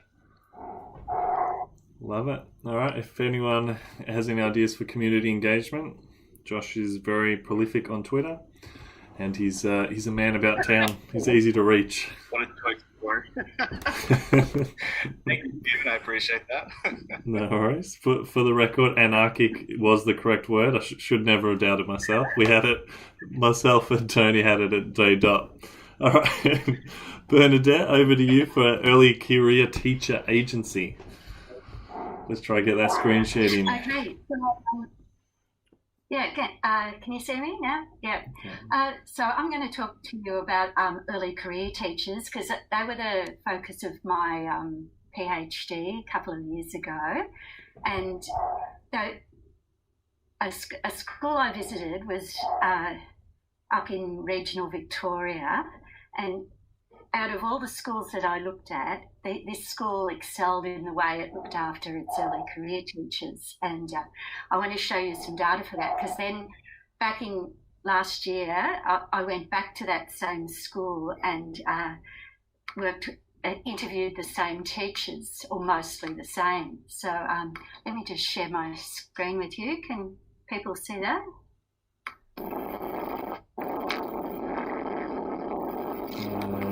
So is that right? Yep. Yeah. So this is about the whole PhD was more generally on communities of practice, but there was a big emphasis in it on self-efficacy, which I think is more or less the same as agency. We've had a lot of definitions of agency tonight, but here are just a few more to add to the list. In terms of teachers, it's having a sense of purpose and developing a cultural identity. That's particularly important in the country, because these teachers had come to the country from Sydney, some and a fair few from Melbourne. So being in a regional country area, there was a lot of cultural differences they had to assimilate into their learning. It's self-efficacy and self-belief, in the sense of being able to take actions and believe in themselves. Timperley, she says that it's integrating trust, openness, challenge, and mutual respect in various ways. And through this agency, they were able to develop a professional identity in being able to chart their own professional learning. This was a school that had a fair few older teachers, but the principal had decided to share with staff the possibilities when they were saying, we're sick of staff meetings. And he offered them the opportunity to do some more collaborative things. This is a year or two before these new teachers arrived, and that's what made all the difference, really. So it was a co-educational school, fairly large, and back in 2016, there were 6 teachers that I interviewed. I travelled up there and stayed with a friend I'd met through Twitter, actually, and shows the friendship that can develop through Twitter. So just a bit of comparison. 2016, 6 beginning teachers. By 2019, 1 had left, but the other 5 were still there. Now, that's quite unusual. Often in the country, a city teacher will come for a year or two to pick up a bit of experience and then head back to the city. That is not uncommon. And yet, after 3 years, these 5 early career teachers were there and very settled, and 1 had actually married, and, they were very settled. Initially, they were mostly on contracts, but they were given, by 2019, they had ongoing positions. And you'll see in some of the comments in a minute, that made a big difference as well. If you are not having to reapply for your job every year and you've got an ongoing position, then you can focus on other things. Most were new to country life, but they happily settled into that country life. 2016, obviously, they were just starting out their normal classroom duties. By the time we got back there in April 2019, all of those 5 were in different positions of leadership. 1 was a student leader coordinator, 1 was a curriculum leader, humanities assistant curriculum leader. They all, to greater or lesser extent, had leadership positions. So I'll let you read this. This is one of the teachers in the study who he started in March and went straight into having to teach VCE accounting or something like that. And so obviously a bit lost.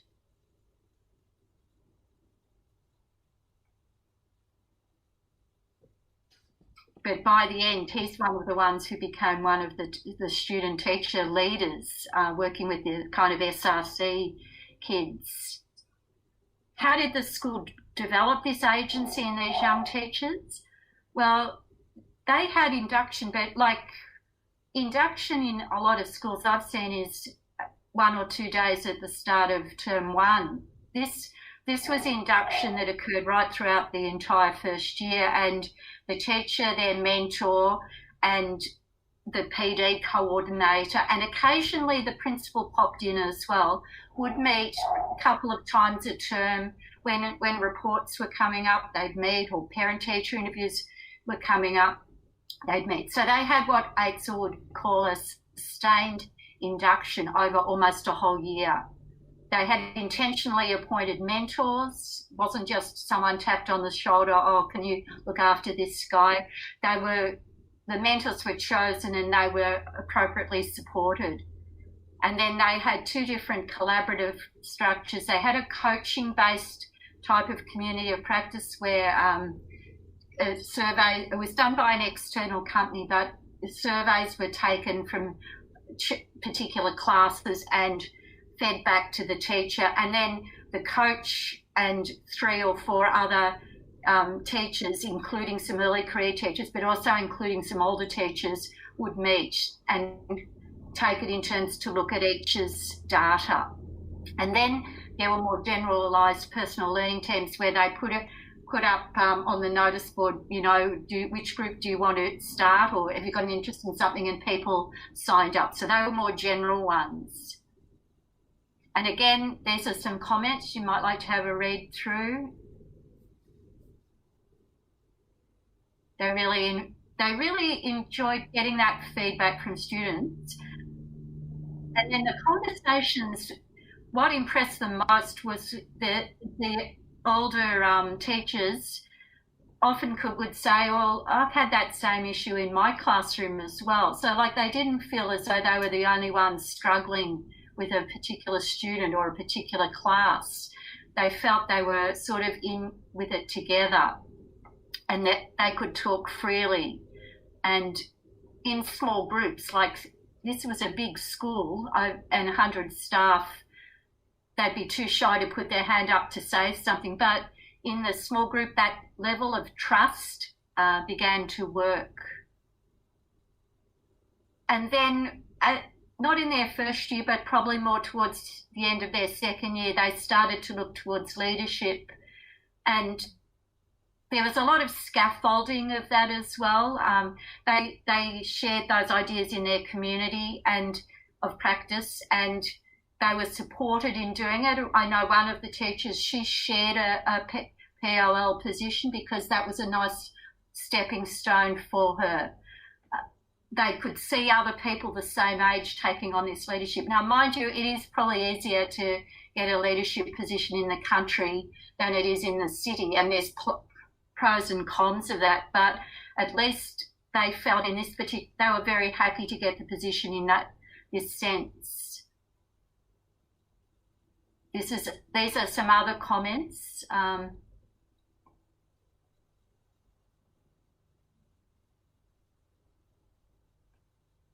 They were doing what Etienne Wenger would call learning loops.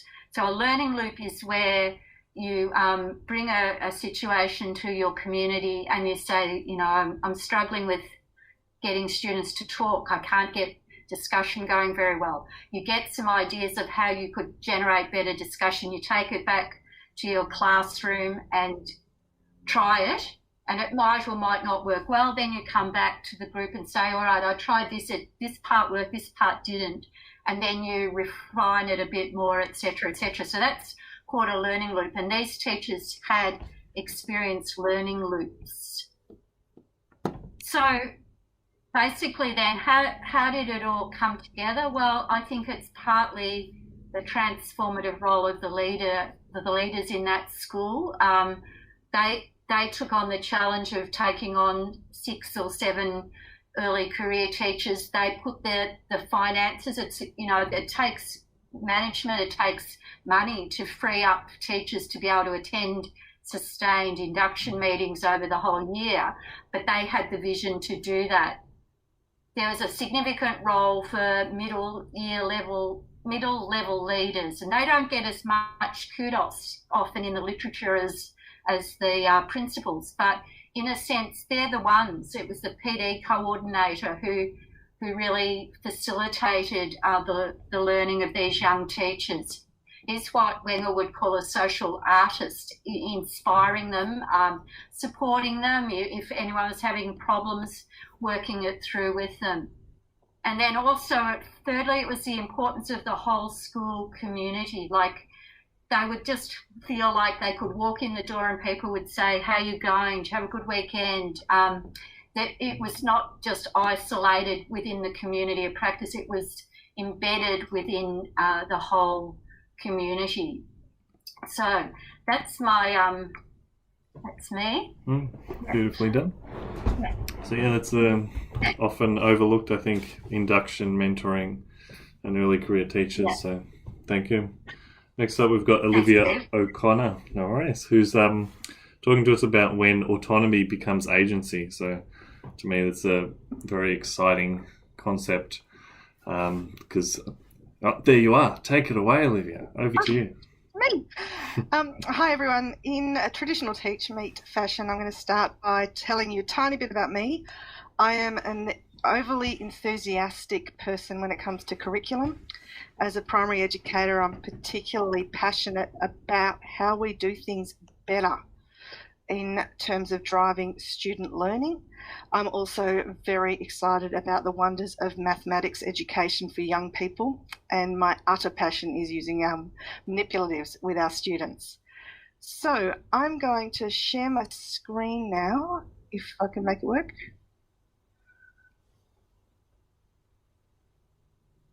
And all right, so that should be showing for you now. Yep, got it. Great. All right, so I'm going to try and keep this fairly short. I'm really aware of the time and that we've all got work tomorrow. So I'm really in this interesting place where I'm sharing with you my thinking right now as a school leader. I'm the head of teaching and learning for one campus of a large 2-campus college out in the outer edges of Melbourne. And my role is, I'm new to the college this year, I'm new to the role this year, and I'm really working to drive collaborative teaching practices and support the transition that's already underway in moving staff and students to an inquiry pedagogy and transdisciplinary learning. So my challenge at the moment is I have a really diverse group of teens, and I work prep to 4. We've got about 400 students on my campus in the junior school, and the experience of these students can often be quite diverse. We have some teams that collaborate really strongly and work together and would describe themselves as being quite agentic, and other teams who are not so collaborative yet, and some of those people don't feel that they have agency. And I've certainly in my conversations, those teachers who are working much more on their own, who see their professionalism as autonomous and standing alone, are actually those people that I work with that feel the most lacking in agency and without power to change things. So my thinking at the moment has led me to really consider our college vision at the moment, which is to be an innovative learning community that's focused on the learning that matters. And for me, the ideas of innovative and learning community says that I need to be supporting my teachers to become as agentic as possible and to see themselves as really engaged, active, positive people who can drive change.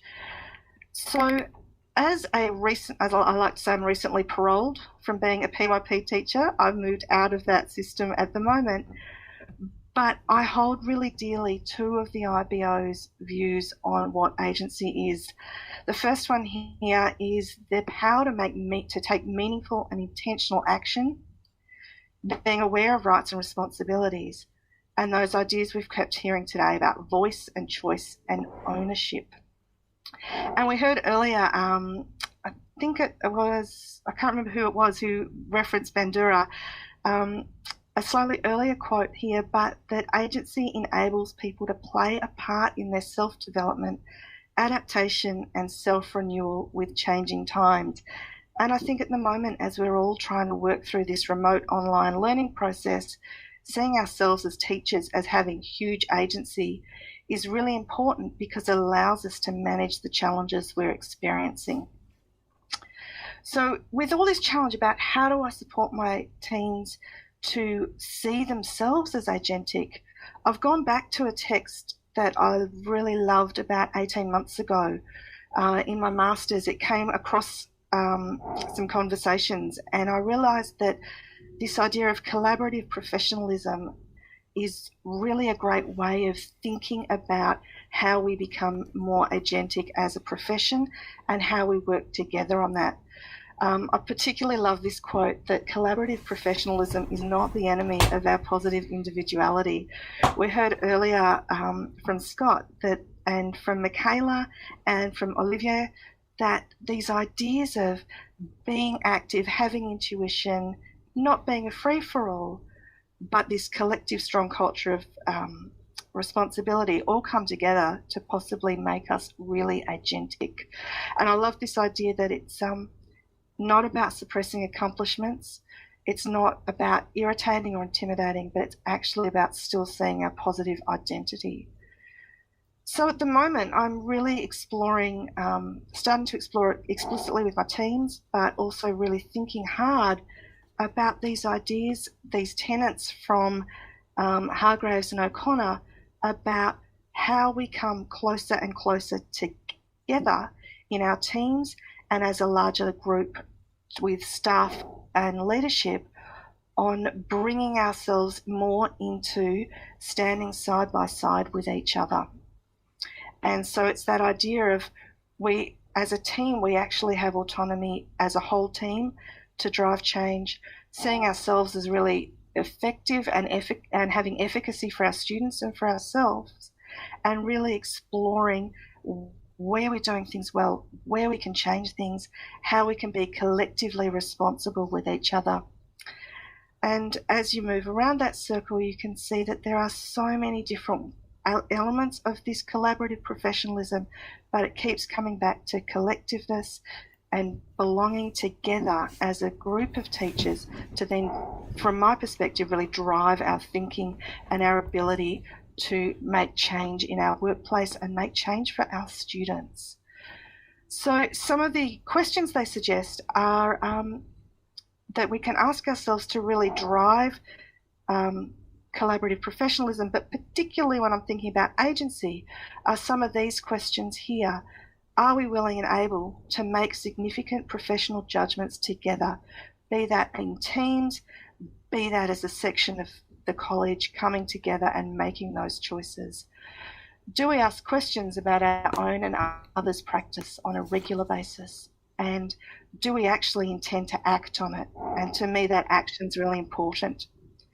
And do we get into deep dialogue and sometimes even heated debate about the ideas, the plans, the politics, and of course, how do we help our students find a way forward?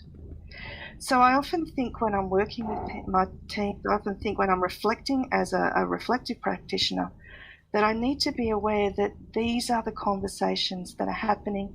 These are the questions I'm asking myself and I'm asking the people I work with. Because unless we're doing these things, unless we're digging deep into what's going on and how we do things better, then none of us really have true agency in the sense of being able to make those changes. So when I come back to it, I actually think this is a really good example of one of our AITSL standards that we have to hit as professional educators, and that's the engaging with our colleagues and improving our practice. So if we're contributing to collegial discussions and applying constructive feedback, that's how I believe at the moment for my teams that we can move into being more agentic, moving away from working behind closed doors. And in fact, we can reach out, work together and make sure that we are making those changes in our students' lives. Beautiful, very well said. And it's hard to think that we're not currently hitting AITL Standard 6 as we meet and discuss our practice. Beautifully done. I'm going to throw, because as you say, bedtime beckons. It's almost 9:30. Dr. Tanya Vaughan will be talking to us about student agency, including a ex-SRC rep currently in her first year of teaching. So, not first year of teaching, first year of uni rather. Tanya, if you were here. Hello. Yeah. Can everyone see and hear me? We certainly Have can. I got both those things? Fantastic. Look, I'm very passionate about helping overcome disadvantage really through evidence-informed practice. And today I'll be talking about one project that I've been involved with the past 3 years, and I'll share my presentation on that now. So that should be up on your screens. Yep. Okay. So I would also like to acknowledge again, echo Steve's comments that we're meeting on the lands of the Wurundjeri people of the Kulin Nation where I am. I know we're meeting throughout Australia today. So student agency, just starting off with a definition, I like the thought of students really as partners in learning and that they're able to co-lead change in their schools. I love this definition from the OECD report, Student Agency for 2030, where it really reaches out and defines agency as the capacity to set a goal, reflect, act responsibly to affect change. It's about acting rather than being acted upon, shaping rather than being shaped, and making responsible decisions and choices rather than accepting those determined by others. And I think that's a really great description. I know we've been talking about teacher agency as well. If you take the last sentence, that applies to teacher agency and leadership agency as well. And this is from a piece that we wrote for Teacher magazine alongside practitioners and those involved in the project. This is at a table that we worked up in drawing from the earlier work of Hart with the different levels of agency and also drawing on the work of the OECD. And I think what is a beautiful piece of policy that's come out of Victoria, and Josh mentioned that earlier, which is the piece called, I can't remember at the moment. Sorry. No, it slipped my mind. It is actually my bedtime, so there we go.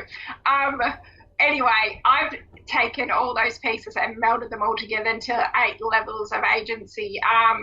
So we can start at silence, and that's really a sad place, I think, especially at this time of night. So neither young people nor adults believe that young people can contribute, and young people remain silent while adults take the lead and take all initiatives and make all decisions. And it sort of made me reflect on the data that Sasha presented earlier when he was showing that the students really liked just working by themselves sometimes, giving them a bit more of a voice. What I love is level 8, and that's where the initiative that I have been working with alongside my colleagues, Summer Howarth and John Cleary, who's been really leading up this work in the Northern Territory, and also the team from Pivot, and Amanda will be following me in this conversation tonight. So this is where young people initiate a project, lead the decision making. They're really treated as equal partners between the adults and the young people, and involves students being listened to and able to clarify the issues of the students they represent and advocating on their behalf. So this is really looking at school-wide improvement. This just gives you an idea of the schools that are involved this year. So we're working in the Northern Territory. Last year it was the Northern Territory and some schools in Victoria as well. So you can see that the majority of the schools have an EXIA that's below that of 1,000, which is the mean that lets us know anything below 1,000 can be considered surrounded by pockets of disadvantage. We're working with primary, secondary and special and combined schools, and we've got a range of very different demographics across those schools, both in Aboriginal and Torres Strait Islander students and in those students with language backgrounds other than English. So what does the program actually look like? And then I'll give you an idea of some of the change that the students are leading in their schools. That picture you can see down there, and you can see us all in there. You've got John Cleary far right, who's the orchestrator of all this. And all the students there is the November, the pitch to the minister. So they actually get to pitch to the Northern Territory Minister of Education their way that they have changed their school within their setting. We start off with a 2-day workshop for principal and teacher commissioners, and that's really diving into their data. And then we bring the principal, teachers and the students together and we analyse the data. We've been doing those, just got in and had those face-to-face, day 1 and day 2. Then we ran the program remotely, which was really led by Summer Howarth. Now, the rest of it, and that's where we're moving to now, but this is the 3rd year that this program has been running. We then analyse the data. The students set the direction. With this year, it was virtual on-site visits. For the last 2 years, John and I have been driving to the individual schools and working with the schools on-site there. And then we bring the teachers and the principal commissioners together. Then they share where they're up to. We help them in telling their story, and then we have November, which is the pitch to the minister. I can give you an idea of the types of change that these students have been able to lead in their schools alongside their principals and their teachers. For example, Henbury Special School was able to not just influence the learning of sign language within their own school, but was also able to spread that practice to other schools within the Northern Territory Learning Commission. Another group of schools were looking at how they could specifically improve their reading. So they found teachers that had exemplary practice that they had identified, and they spread that practice up throughout their school. So that's just a quick snapshot of that work. The way I help with this is we're an evidence partner. My colleague Susanna Schofield is also involved in this work. So we help the students analyse their data. I love data.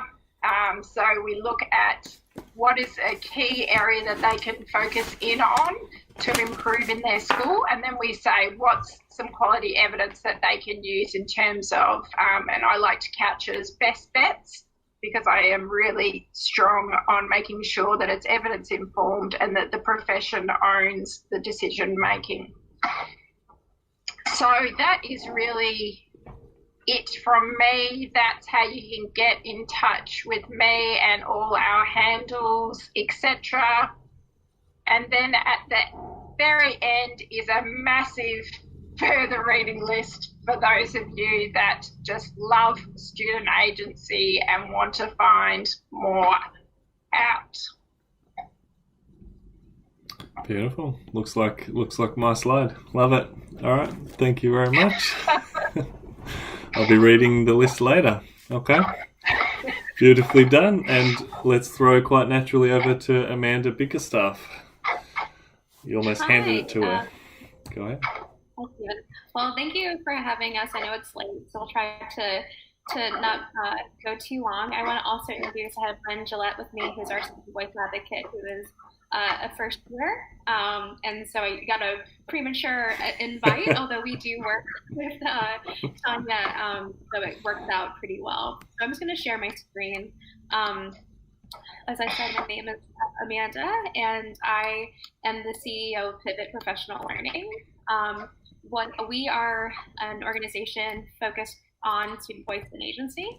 We've been around for just about 7 years, and we work with schools to provide avenues for feedback.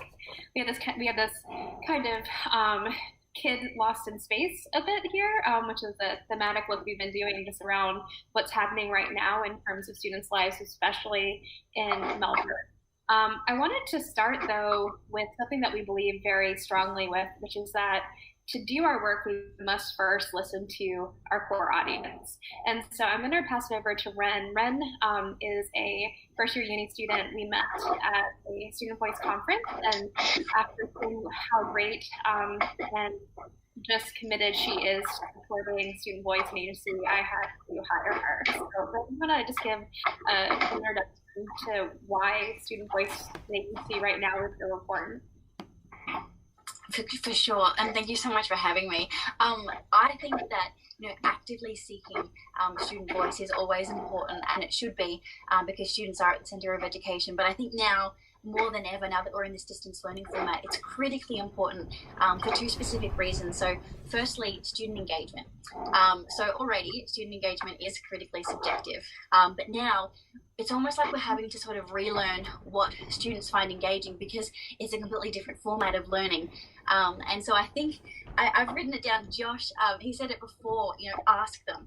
So it's so important that because there are so many differences in the way that students are learning currently, the only way that you're going to truly know how to meet the demands of students is if you ask them and have those personal conversations with them. Because, what I've been hearing a lot is, a lot of great discussions around, how can we, best engage students in this new online format? But then, students aren't part of that discussion when students are the ones that are experiencing this new model of education online. And so they know what could be changed or what could be implemented to make it more engaging. Echoing what Josh said, ask them. Because that will make online learning the most engaging that it can be and, meet the demands of the online student to the best capacity possible. And secondly, as well, student support. So, of course, students are feeling more isolated than ever. Mental health for a lot of students is, not great at the moment because students are feeling so isolated. But if young people can feel as though their teacher is really trying to actively and proactively reach out to them and, ask them, what do you find engaging? What can I do to, make this online classroom and this virtual classroom the best that it can be? It will make the students feel as though their teachers do significantly care about them and will make them feel as though they are a valued member of the classroom, which is so important. All the time, but now more than ever because students are feeling more isolated now more than ever. So, right now, student voice and agency is so important for not only engagement but also support. Thank you, Ren. And so, it's something that we keep in mind with everything that we do. So I wanted to just start this with a question that I think is really important. And this, I think, Steve, what's so nice, and Alex, what's so nice about tonight is that it's not just about student voice or teacher agency. It's about that continuum. How do we support this? And so I wanted to start the conversation with a bit of research that we did recently where we asked what we thought was going to be a small survey in April, asked teachers how they were doing. And we ended up with 3,500 responses in 4 days. And so we've actually published 2 white papers, one on just educator perspectives on the impact of COVID-19 on learning, and the second one looked at it through an equity lens. And what is interesting here is we did ask them what types of feedback are most important to you right now. And it was a list of things like engagement data, motivation, formative assessment, summative assessment. And what we found is that the 2 top areas that teachers wanted feedback on across the board, regardless of type of school, was teachers actually wanted feedback on their teaching, like how was it going, which I thought was very interesting. And then 75% of teachers wanted feedback on student welfare. So I thought this was quite fascinating because those are 2 that came out most. But that idea that teachers were really open to getting feedback on how it was going from a student perspective, I think is a little bit, it's good for us is what we do, but it was very, I think, counterintuitive that we tend to think that teachers aren't actually open to getting that types of feedback. And what we found in this extremely disrupted time that this was actually not true, based on, we got to 2.5% of teachers in New Zealand and almost 1% in Australia. It's a pretty big sample. And so we want to start there and just talk a little bit about what we've seen work. So if you know anything about Pivot, we work with schools to have feedback structures primarily through a student perception survey tied to the Edsel teaching framework. 25 items meant to be a way to have students provide feedback to their teachers in an anonymous, safe fashion. And it's also anonymous or confidential for that teacher. They're the only people that see their results. And so I wanted to kind of pull out quickly some things that we've seen work over the last couple of months. We launched a distance learning survey and we're able to support schools remotely. And so we also had schools that were doing the student perception survey on their own or using something we call pulse checks, which were these kind of very moment in time checks to see how students, families, and teachers were doing. And so what we found is that things that work is number one, and echoing a lot of the people that are in this virtual room is this idea of creating a culture of feedback. And I have the parenthetical of not just for students. And this is the idea that to do this well, you have to create the space for it. And what we see is that this is a journey. Schools, students, teachers, and school leaders need time to be able to be comfortable with doing feedback in a consistent manner and giving students an active voice in how they're being taught and experiencing school. And so it's really something that takes concerted effort, it takes building trust, and it takes this, we'll see going forward, it takes this this want and openness to sharing so that it's not just students giving feedback or teachers getting feedback, it's across the whole school itself. Secondly, is that we believe that you should make feedback count, and we do that by asking the right questions. We do a lot of surveys, and one thing I know is that it is very difficult to write a good question, and it's even more difficult to write a good survey. And what we also see is that in some cases, what is going on is that we are, asking a bunch of questions, and then when we get them, we don't actually get to see what is happening. And are you guys able to see my slides? I just got a piece of feedback that you potentially could not. So let me just look real quick. No, we've been looking at you. I thought that was the idea. Oh, no, I'm not nearly as interesting as our slides. Can you guys see that now? We can, yeah. Sorry about that. Oh, well, thank you, Cleo, who is our co-founder that is messaging me. So, but like I said, just to go back to the what feedback teacher want, create a culture of feedback, and then have that feedback count by asking the right questions. The last piece is it should be the starting point, this feedback, the student feedback, not the ending point for dialogue. And what we see often is in actuality, feedback is something that happens in isolation. It isn't played back to students. And so it could take six weeks to get that feedback collated. And by then teachers may not be like in the same headspace. Students have maybe forgotten that they even did this piece of work. And so what we really hope is that this becomes something, we see this be really successful when teachers are going back to their students, school leaders are going back to their students and actually having a conversation. I wanted to end, and I think I'm coming right up to my time, is that what are the types of feedback that matter right now? And so these are what we've seen from our research, as well as how our tool is being used with that pulse check. The questions that we think are important and are being asked are around well-being and connectedness. We had some of this today, some great primary research on the idea of how distance and online learning is being experienced by students. We have a focus, we think that inclusive voices is very important. And so Tanya talking about Himbury Special School in Northern Territories is a great example of this. We also, this could be our youngest students as well, the students that are probably getting hurt the most by not being self-directed, able to self-direct their own learning at home. And then finally is how are students engaging in learning, and if they are engaging in learning. And so we believe that these areas, and we've seen this over and over again in our work, are really important for exactly right now. And they're also important for always. But with potentially distance and online learning being less important when we go back to the classroom. But as we've seen, with Victoria moving back into remote learning, there is the possibility of this happening all over the country, and we've seen the world. So it is something that should most likely we take the time now, even if you're not, doing this work right now.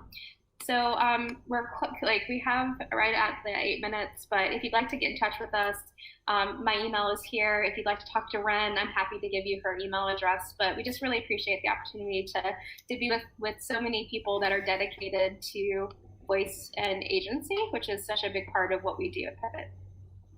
Beautiful. Nicely done with the time as well. Yeah, I don't know. I think, yes, student feedback to teachers is the right kind of accountability. As a teacher, I can't imagine many teachers being, maybe challenged in the short term, but, it's definitely a place we should be accountable to our students, perhaps more so than where we typically are. So thank you for that. Bec Burtenshaw is our last presenter. And I'm impressed that people have avoided MasterChef Grand Final to be here late on a Monday night. Bec, over to you. Sweet. Well, I'm just double checking. Can anybody hear me? We certainly can, yep. Great. Perfect. Cool. So I suppose my little intro, I am going to keep it brief as well and keep it on time. My little intro is my official title is I'm a school improvement consultant. However, more specifically, I would probably say I'm a socio-constructivist pedagogue who's pretty passionate about inclusive education.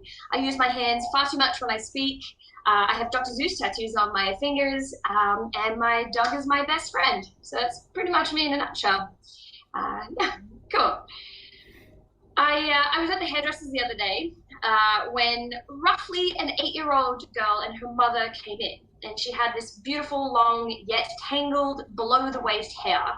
And there was a lot of excitement as this was this little person's big, first big girl haircut.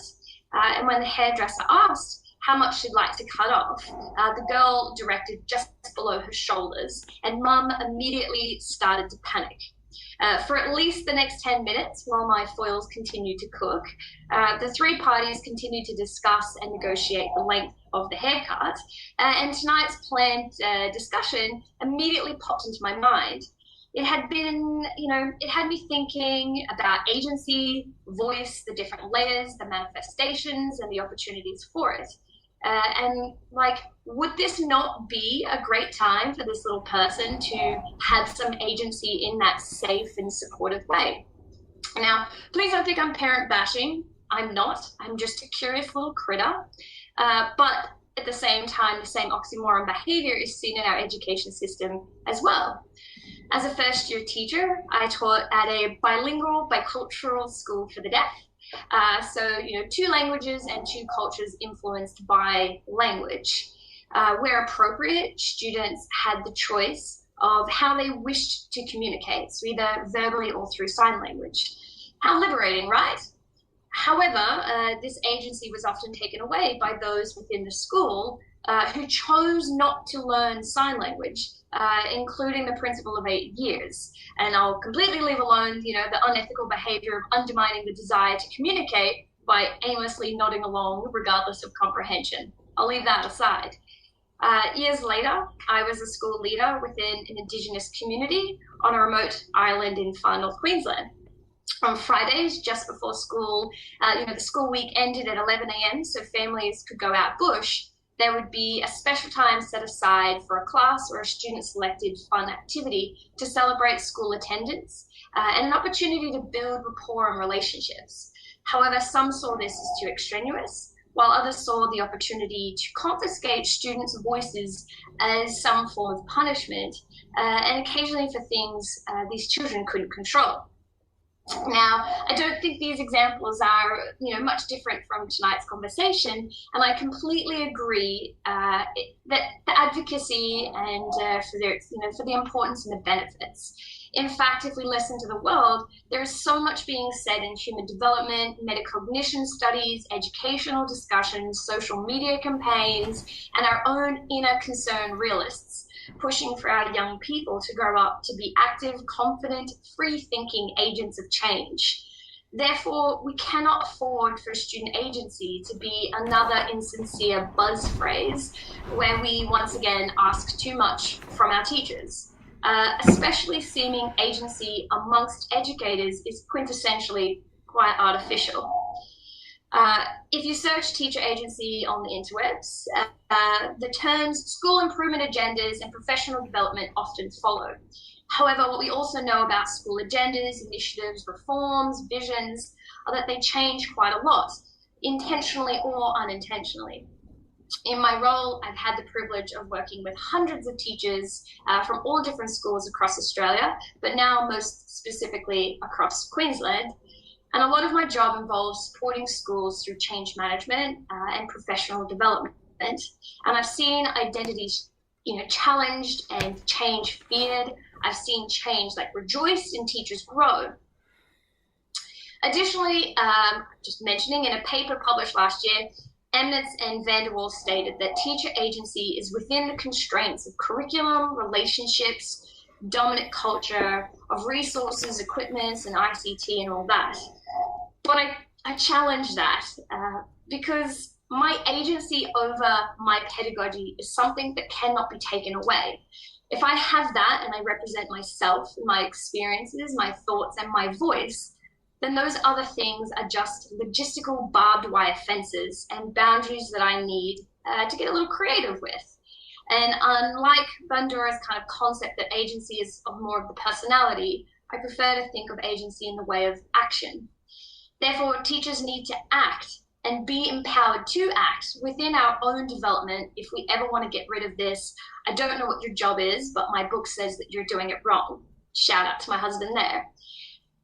We, as educators, need to encourage agency amongst our peers, to reinvent ourselves instead of being invented upon.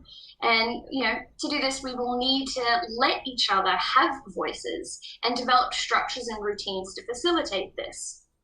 We will need to take our own professional development into our own hands, much like we're doing tonight. As difficult as it is, and I speak from personal experience, one-size-fits-all professional development is as flawed as one-size-fits-all instruction for students. Professional development plans should not be completed as a cohort of teachers to minimize the paperwork. Looking back, I wish I was a little bit more empowered when that happened to me. Educators should be encouraged to find an area that appeals to them and grow that into a passion. To read snippets of research without being labeled or judged as, that teacher, and to share that research with others. To ask clarifying questions, to invest in decisions being made, to offer insights that aren't vetted by a person's title or others' egos. To have firm beliefs loosely held.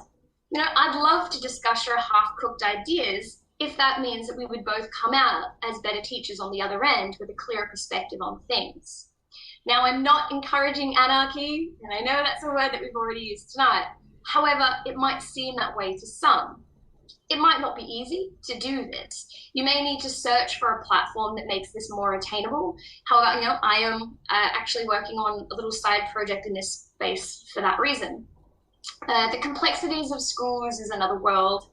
Leadership might not know, or might not necessarily be okay with this new norm at first, but as some of you may know, the struggles are the same no matter how, high up you are. In fact, it's much more lonely and complicated the higher you go up. But it's simple. We are role models for our students, and if it takes one to know one, then we need to flex our muscles a little and be agents of change so that our students know that they can be too. As Dr. Zeus says, because I had to, unless someone like you cares a whole awful lot, nothing is going to get better. It's not. So finally, sum it all up. You may all have some kind of golden nuggets from tonight and possibly a few next actions. However, if I may so boldly ask to add another to your list, I would like you to reach out to a fellow educator and ask them if there is something that they are passionate about, if there's something that they wish that they could say. And I'd like for you to empower them to go and invest in that space and to let them know that you'll stand behind them as they do that. Thank you. Beautifully done, and a nice note to close on. We've got some actions to do. We've got some questions to ask. Beautifully done. I'm just going to wrap up real quick, if I can. I don't need to share my screen because my screen's already shared. But basically, this has been TeachMeet 5. We're currently in the process of organising TeachMeet 6. Will occur in exactly the same way. We're looking for presenters and attendees. I think we've got about 10 odd people signed up so far. And if you're on the podcast, listen to the TER podcast, which is just about to release an audio TeachMeet about what we've learnt so far. And on that note, I'm going to wrap this thing up and bring this evening to a close. But thank you very much for joining us, and I look forward to your continued participation going forward. Thank you very much. And what do I click? That big red button.